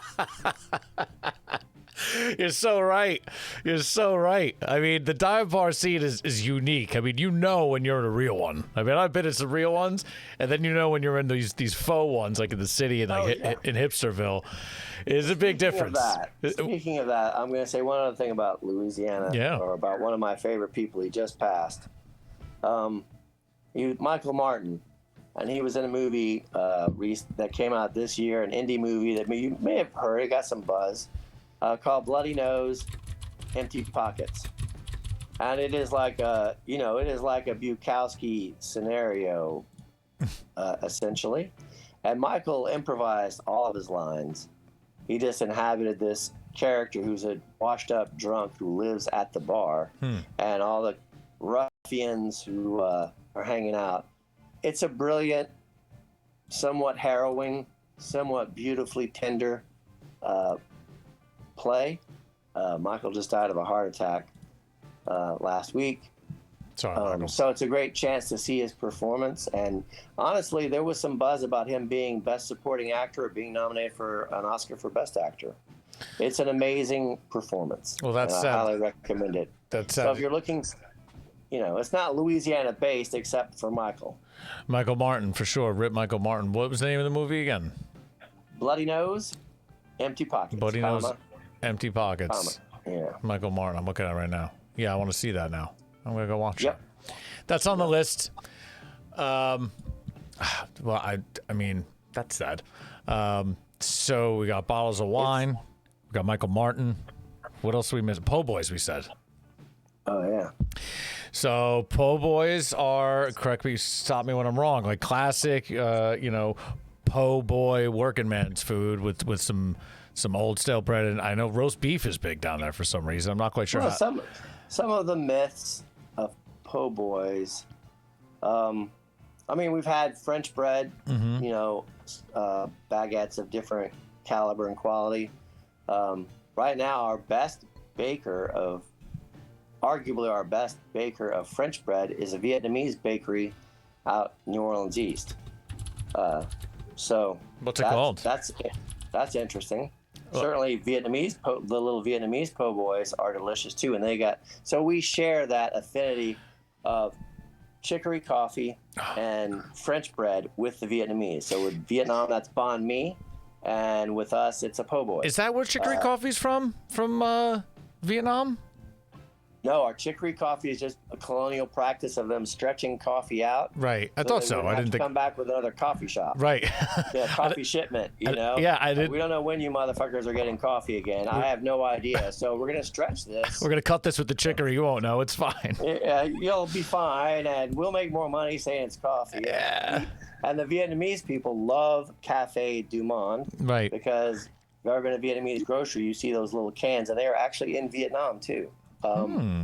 So it's a holy grail for them there. And then there's the French connection. So, but then there's, again, each culture reveals a little bit more of itself. Banh mi's have that like beautiful, spicy, shredded carrot pickle. Delicious, and the herbs and a little bit of jalapeno and always a smear of like liver pate. In New Orleans, it's about toasting the bread and butter, getting it crispy on the inside, but crackly and kind of chewy, like the outside part of a proper New Orleans po' boy bread, you would swear you could fill potholes with it, But at the same time, it really is a great, it kind of is spongy. So when you really eat into it, it almost evaporates and turns into just any kind of like bread, and the flavors that are inside really pop out. Yeah, it's a crispy layer that kind of like mushes. That bread really works well with that, the toasting, I guess, because the outside becomes like a shell, and the inside's still very soft, though. Yeah, it's almost like a meringue. Yeah, that's a good way to put it. Yeah, I didn't think about that. The fried shrimp and the way that they're dressed, and all that stuff. Why do you guys eat so good down there? Damn it. Yeah, that's basic food, right? That's basic food. Again, the myth is that it was po' boys were called because it was what a restaurant fed strikers who were striking from the streetcar line, and they hey, here, have a po' boy while you're on the line manning this strike. So that's the kind of foundation story. It has some truth. That's all I'm going to say about it. If you really want to dig into it, that's a wormhole worth going into. That's fair. Po' boy history.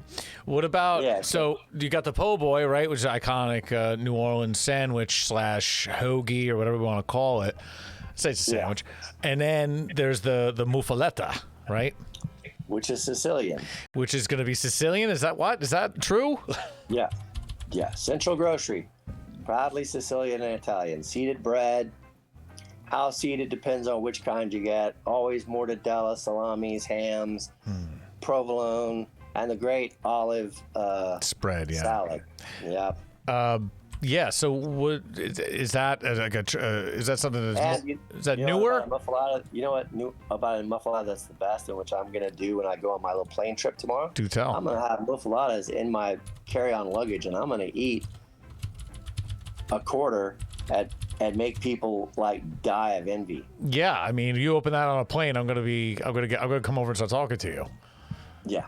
Yeah, you're gonna be jealous. Your mouth is gonna start watering. Most definitely. Yep. Where's the best for you? I mean, I'm sure everyone makes them down there, right? Any place that's worth their salt that's making sandwiches. There's a number of good places. I have my buddy Cam at Killer Po' Boys down in the French Quarter. He was my sous chef at Green Goddess, and they do different twists that are interesting. He's done Moroccan lamb, po' boys. He always has a few good vegetarian recipes up his sleeve. Nice. Great twists on the seafood ones. Of the classic places, the best is probably Domelisa's. Domelisa's, yes. Way uptown. And then for oysters, it's not really po' boys because at Casamento's they use like Texas toast, so it's that squishy. It's different, yeah. But it's still the same fluff factor. It's still a similar kind of bread meringue factor, but it's Texas toast really. But CJ, the way they've always done that, they deep fry everything, but they don't have a deep fryer, so everything is done in little pots full of lard. Oh man! Actual lard, and everything gets fried. And they just eyeball it by how much it's boiling, how it's gonna go. They've been doing it for a while. Where's that at? And Casamento's is at Magazine and Napoleon, basically around the corner from Tipitina's, which is at Magazine and Chapatulas.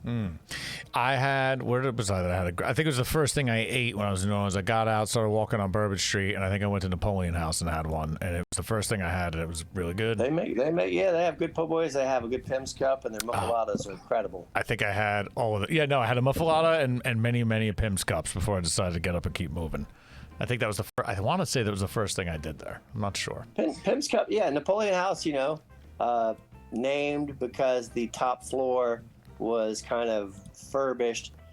They had delusions that they were going to steal Napoleon off St. Helena and bring him to rule over New Orleans when he was in exile and dying. That never happened. Really? I did not know. But they dreamed of that and had the top floor apartment was allegedly designed for that. Yeah, well, that would make sense with the name, right? Napoleon House. I mean, and it's a pretty old house, pretty old facility with a lot of French Quarter patina. It's got charm. I mean, most of that whole section down there is pretty old and charming. I mean, I guess they don't let them build up too much down there because a lot of it's original. Strict rules. They're very strict rules. Well, I think that's great because before you know it, you'd have McDonald's everywhere. So I'm glad that they got some strict rules.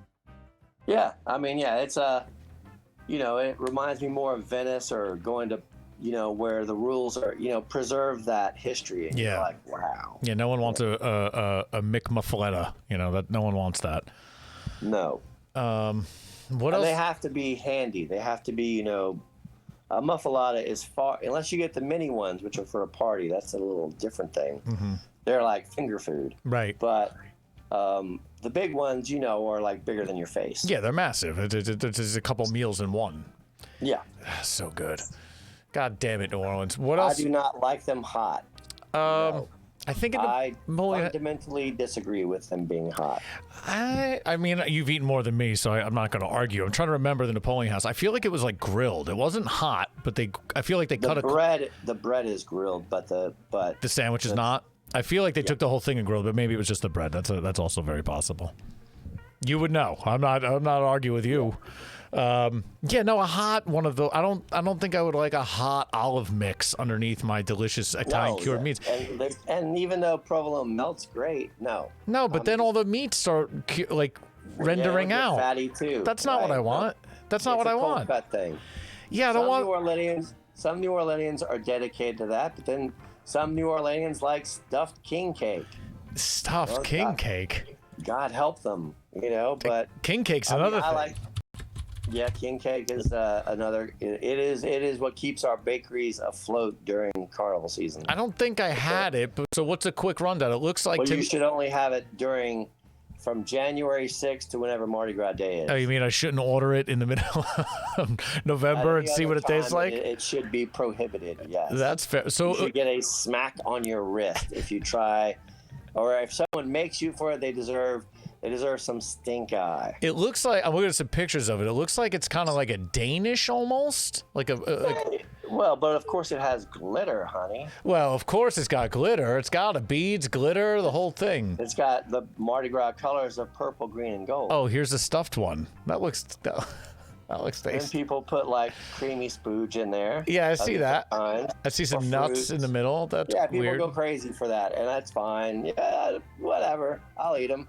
My friend Chai at Bywater Bakery makes a boudin stuffed one that's pretty delicious. She has a spinach artichoke one. Boudin stuffed, savory on the sweet with the sweet dough. That's interesting. Okay. Yeah, with the sweet. The dough doesn't have to be that sweet. It's really because you're gonna put those sugars on it. Yeah, that's what's doing it, I guess. Yeah. Yeah, and then there's a trinket inside, right? Isn't it like a little baby or some shit? Baby. Yeah, the baby. Why? You guys are gonna be fucking driving around hammered, and then you're gonna choke on it. What is it? It's Epiphany, dog. Epiphany. That's when the three wise dudes show up to baby Jesus and be like, "Yo, man, some stars told us we had to bring you some props," and they come up with frankincense and myrrh and whatever the other one is, and they're like, "Hey, you're kind of a big deal, little baby," and so that's Epiphany. And then they baked him in a cake. And then that leads seems disrespectful. Yeah, he was in a manger. He was a homeless baby. That's true. Living in a manger, going for a census count. Cakes are demanded by the rulers to make their family go back home and be counted, so the Romans could apportion their colonial taxes upon these cities. And Jesus and Mary and Joseph were homeless at that particular moment in time, on their way back to Bethlehem when he was born. So. To Nazareth. He was born in Bethlehem, nearby, like another day's journey. So people don't really pay attention to that context. But that's why we don't eat stuffed king cake, though. And then Epiphany itself, what an interesting word. Yeah, it's true. You don't want to. So about revelations, about that moment of both surprise, understanding, and revelation of what the future can foretell.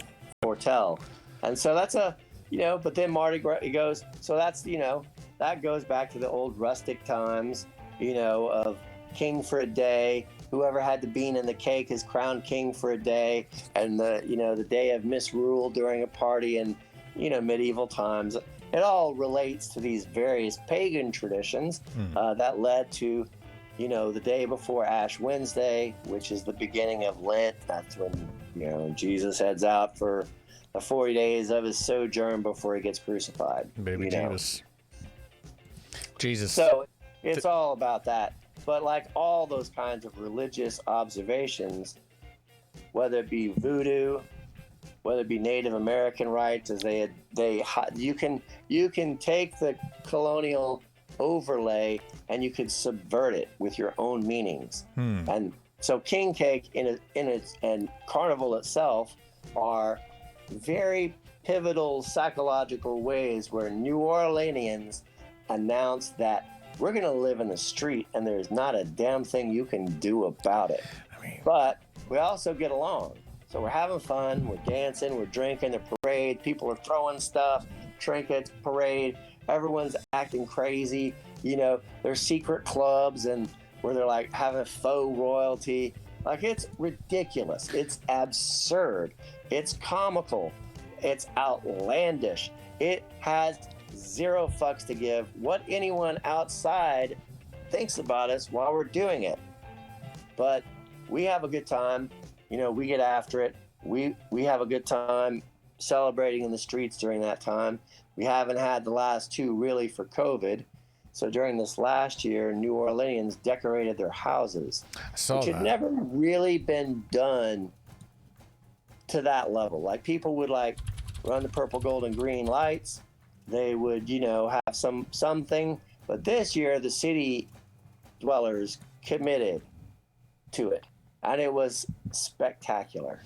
Yes. So we brought Mardi Gras into the commons. We freed it from the path of parades, and it became, this beautiful citywide phenomenon.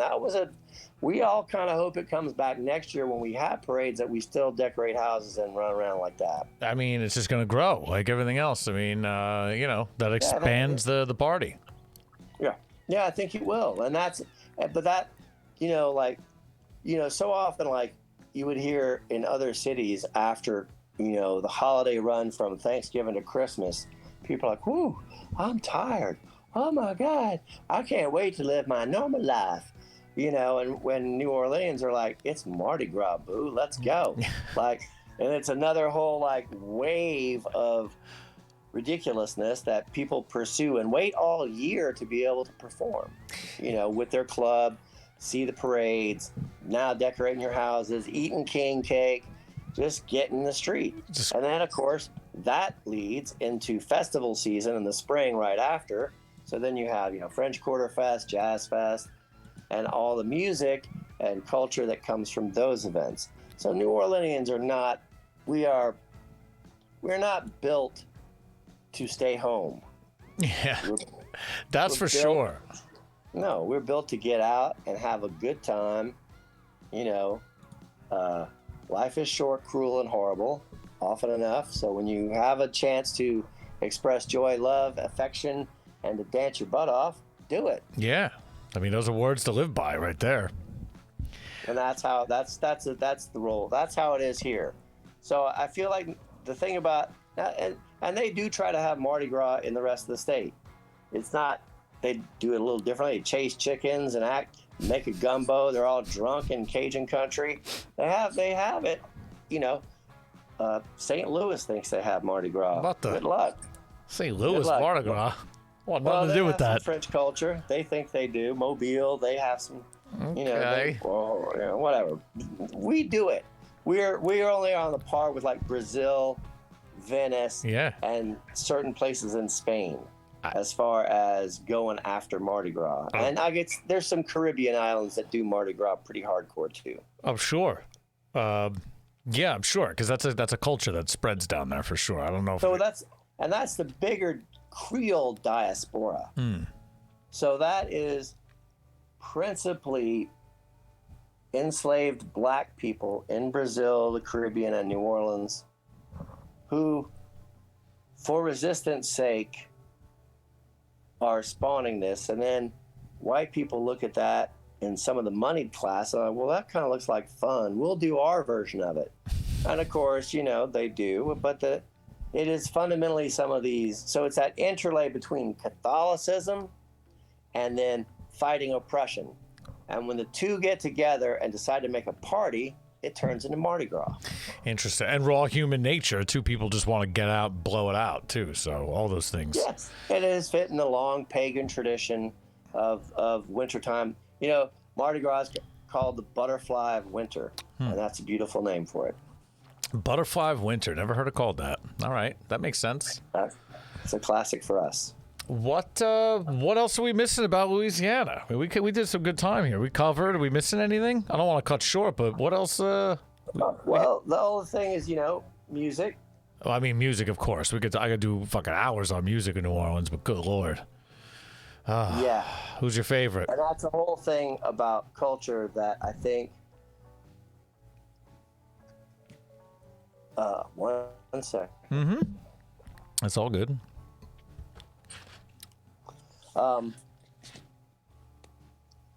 Again, all of that gets tied into, the terroir.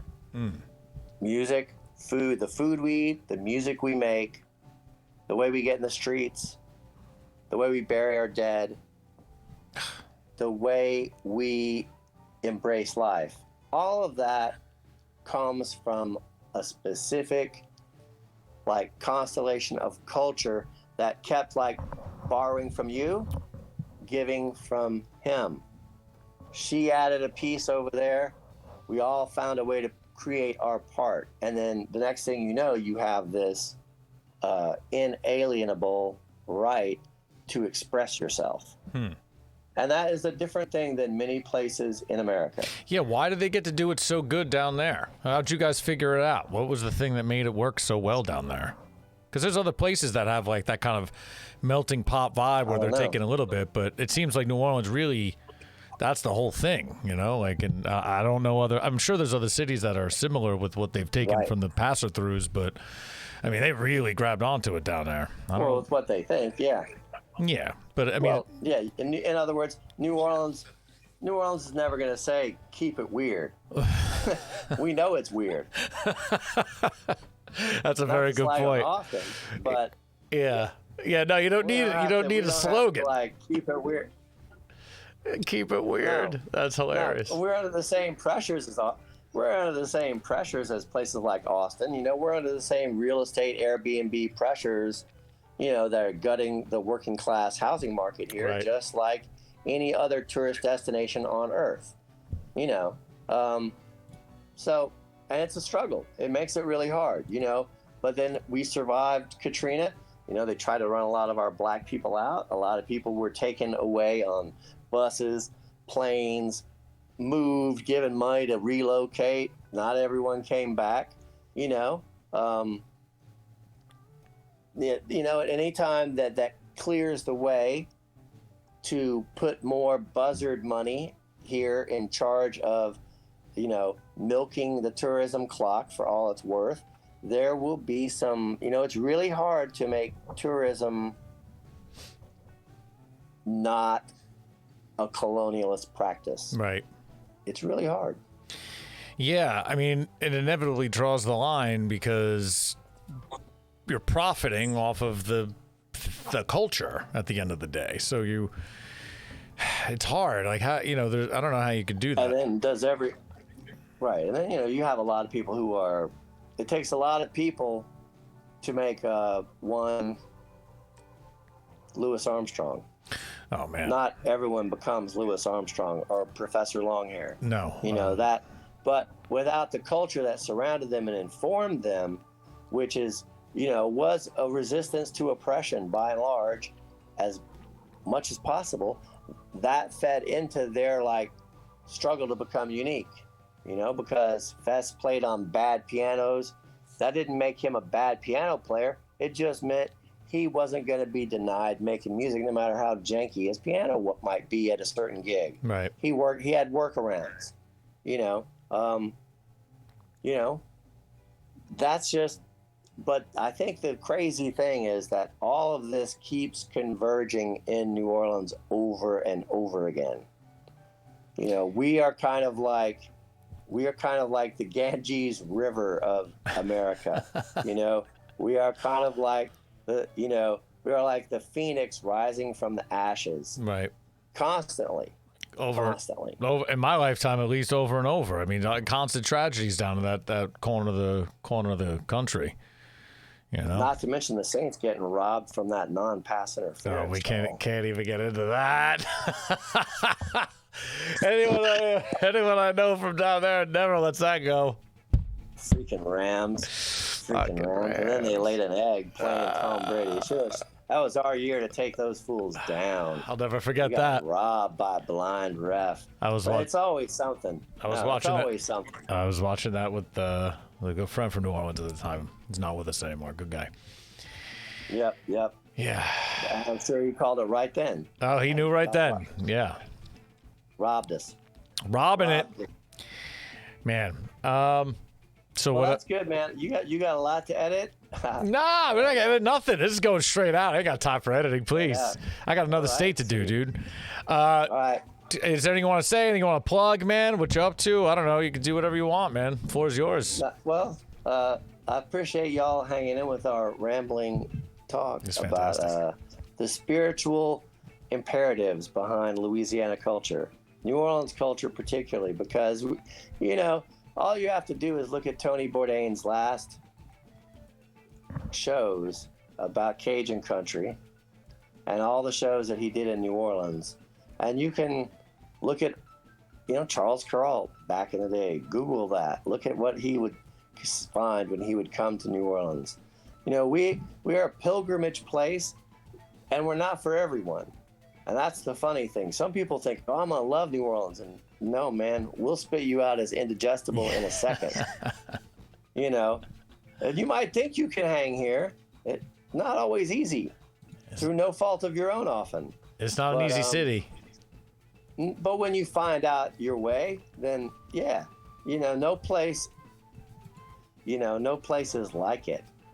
You know, And yet we stand in that like necklace of infamous cities, infamous pirate cities, you know?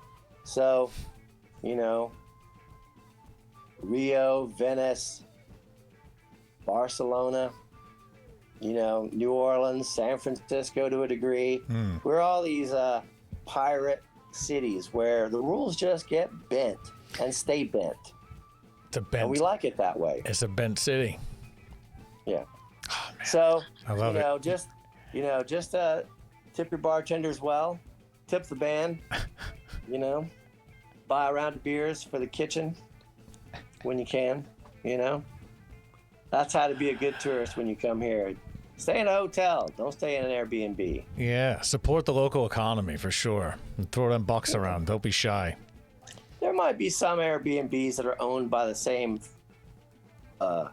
people who are sharing their house. I'm less mean about those because they live there, you know, so that's okay. But yeah, these rando houses that just like Karen from Iowa pops into with her tribe of gonna get married bridal crew. Nah, man. Nah. They're getting chewed up on Bourbon Street. Don't worry about it. Stay in a hotel, man. Stay in a hotel. They're getting chewed up on Bourbon Street on hurricanes. They'll be all right. Yeah, we do have room for everybody, but you know, some are more that's all I want to say is when you come here, be prepared to be seduced, be prepared to lose your mind a little bit, but don't forget that this whole thing is the process of almost an archaeologic level of spirituality. It is all flames of the spirit is what built New Orleans. And if you remember that, you might get treated better than you think. That's kind of beautiful, man. Well, you asked for me to wrap it up, so there you go. You wrapped it up, brother. Chef Chris, if I ever make my way down there again, which I definitely will, I'm most definitely reaching out. We're meeting up and drinking some beers. There's no question about it, my friend. Dude, thank you so much for doing the show. I appreciate it. I'll send you the links and all that shit after once it's up. Katie for me, all right? I will, buddy. Thank you so much, bud. I appreciate you so much. And thanks for sharing all your information with everybody, man. All right. Well, thanks for tuning in, everybody. And I hope we'll enjoy the other states just as much. Oh, let's hope so. Thank you so much, buddy. Have a good night, brother. All right, take care. Be good, bud. Who is better than that guy? If you're just tuning in, you just missed a good one. This shit'll be up on YouTube tomorrow. Good Lord. Did he throw it down for New Orleans? I got the applause here. Give it up. Give it up for Chris DeBeer. That was unbelievable. That was unbelievable. I think he killed that goddamn interview. I mean, holy shit, man. That was so good. Sorry, my videos are all over the place here. That was great, man. I mean, he really brought us into New Orleans culture. You know, I love that he you know, he's a New Orleans man. There's no question about that. Hold on, let me put on the proper New Orleans music to have in the back here. Not this. We're talking about a proper New Orleans man right there who just threw down the knowledge. I mean, he was ready to go. I mean, anything threw his way, this guy knew. He fucking knows that guy. We didn't talk patience. It's all right. You know, we talked everything. That guy's been around a block. He's worked at all the restaurants. My head hurts. I don't know how we got him. Thank you so much, Chris, for joining the show. That was amazing. I want to book a flight right now and just go to New Orleans and hang out with him right now and just do nobody po' boys and literally talk about gumbo for days. Holy shit, that was great. If you've never been to Louisiana, I think you need to go. And let's be honest. There's one place you're going to go. It's going to be New Orleans. We might as well call this a New Orleans episode. We'll call this a New Orleans episode. I don't know. I mean, sure, Louisiana. We had a good interview. We did talk about Shreveport. We talked about the North. We talked about I-10. We talked about these other regions. So that's you know, that's fair. I just love New Orleans. Louisiana people, the freaky magic that's going on down there. And he was right. Like, it's a archaeological, spiritual kind of thing that's going on down there, man. If you've never been there and you never put in time, I don't think you get it. Like, you hear that and you're like, oh, cool, voodoo. But there's some shit going on down there. There's definitely a magic little corner of the world. I like how he was comparing it to like Barcelona and fucking the other places he was saying I can't think of right now because my head's spinning. San Francisco, pirate cities. He was calling all these pirate cities around the world. Venice, it is. It's one of those great pirate cities. And it is kind of like the Caribbean in a way. I mean, if you've done some time in the Caribbean, it's a little lawless. New Orleans is a little lawless. Crazy shit could go down there at any time. Really have me pining to get back there. I mean, just talking to him. I mean, I literally could have talked to him for hours. We were talking before the show. I was on the phone with him talking for a half hour about bouillabaisse and gumbo. Before we did anything. This is the first thing we started talking about. God damn. I miss New Orleans. Thanks everybody for joining who's here. Thanks for watching. If you've watched it, as usual, this will be on YouTube. Probably tomorrow. Bitsandbytes.us will bring you right to the YouTube page. Please subscribe over on YouTube. That's where we, it's good to do that. Comment, click like, all those things. New Orleans. Trying to wrap the episode up, but I called it New Orleans. Let's check the states first. What do we got next week? Funny, also, I know it's next week already, spoiler alert, but he compared the French culture in Louisiana to that of our next state. Well, that's the Louisiana. That's not the calendar I wanted. He compared... There we go. Why is the box doing this thing on my face? What is this? Why is that happening? We'll fix that next time. He compared the French influence that's in Louisiana to our next state, which is going to be week 19, Maine! The Blueberry State! It's probably not the Blueberry State, but you know what I mean. Man, that is an exciting interview. That, I wish I could thank him more. I feel like I could, I don't know what I could send that guy from New Jersey that he's going to want, but damn. That was fantastic. I hope everybody in the chat appreciated that interview. Christopher, look him up. He's on Instagram, Chef CDB. It was on the scroll in the thing, if I got that wrong.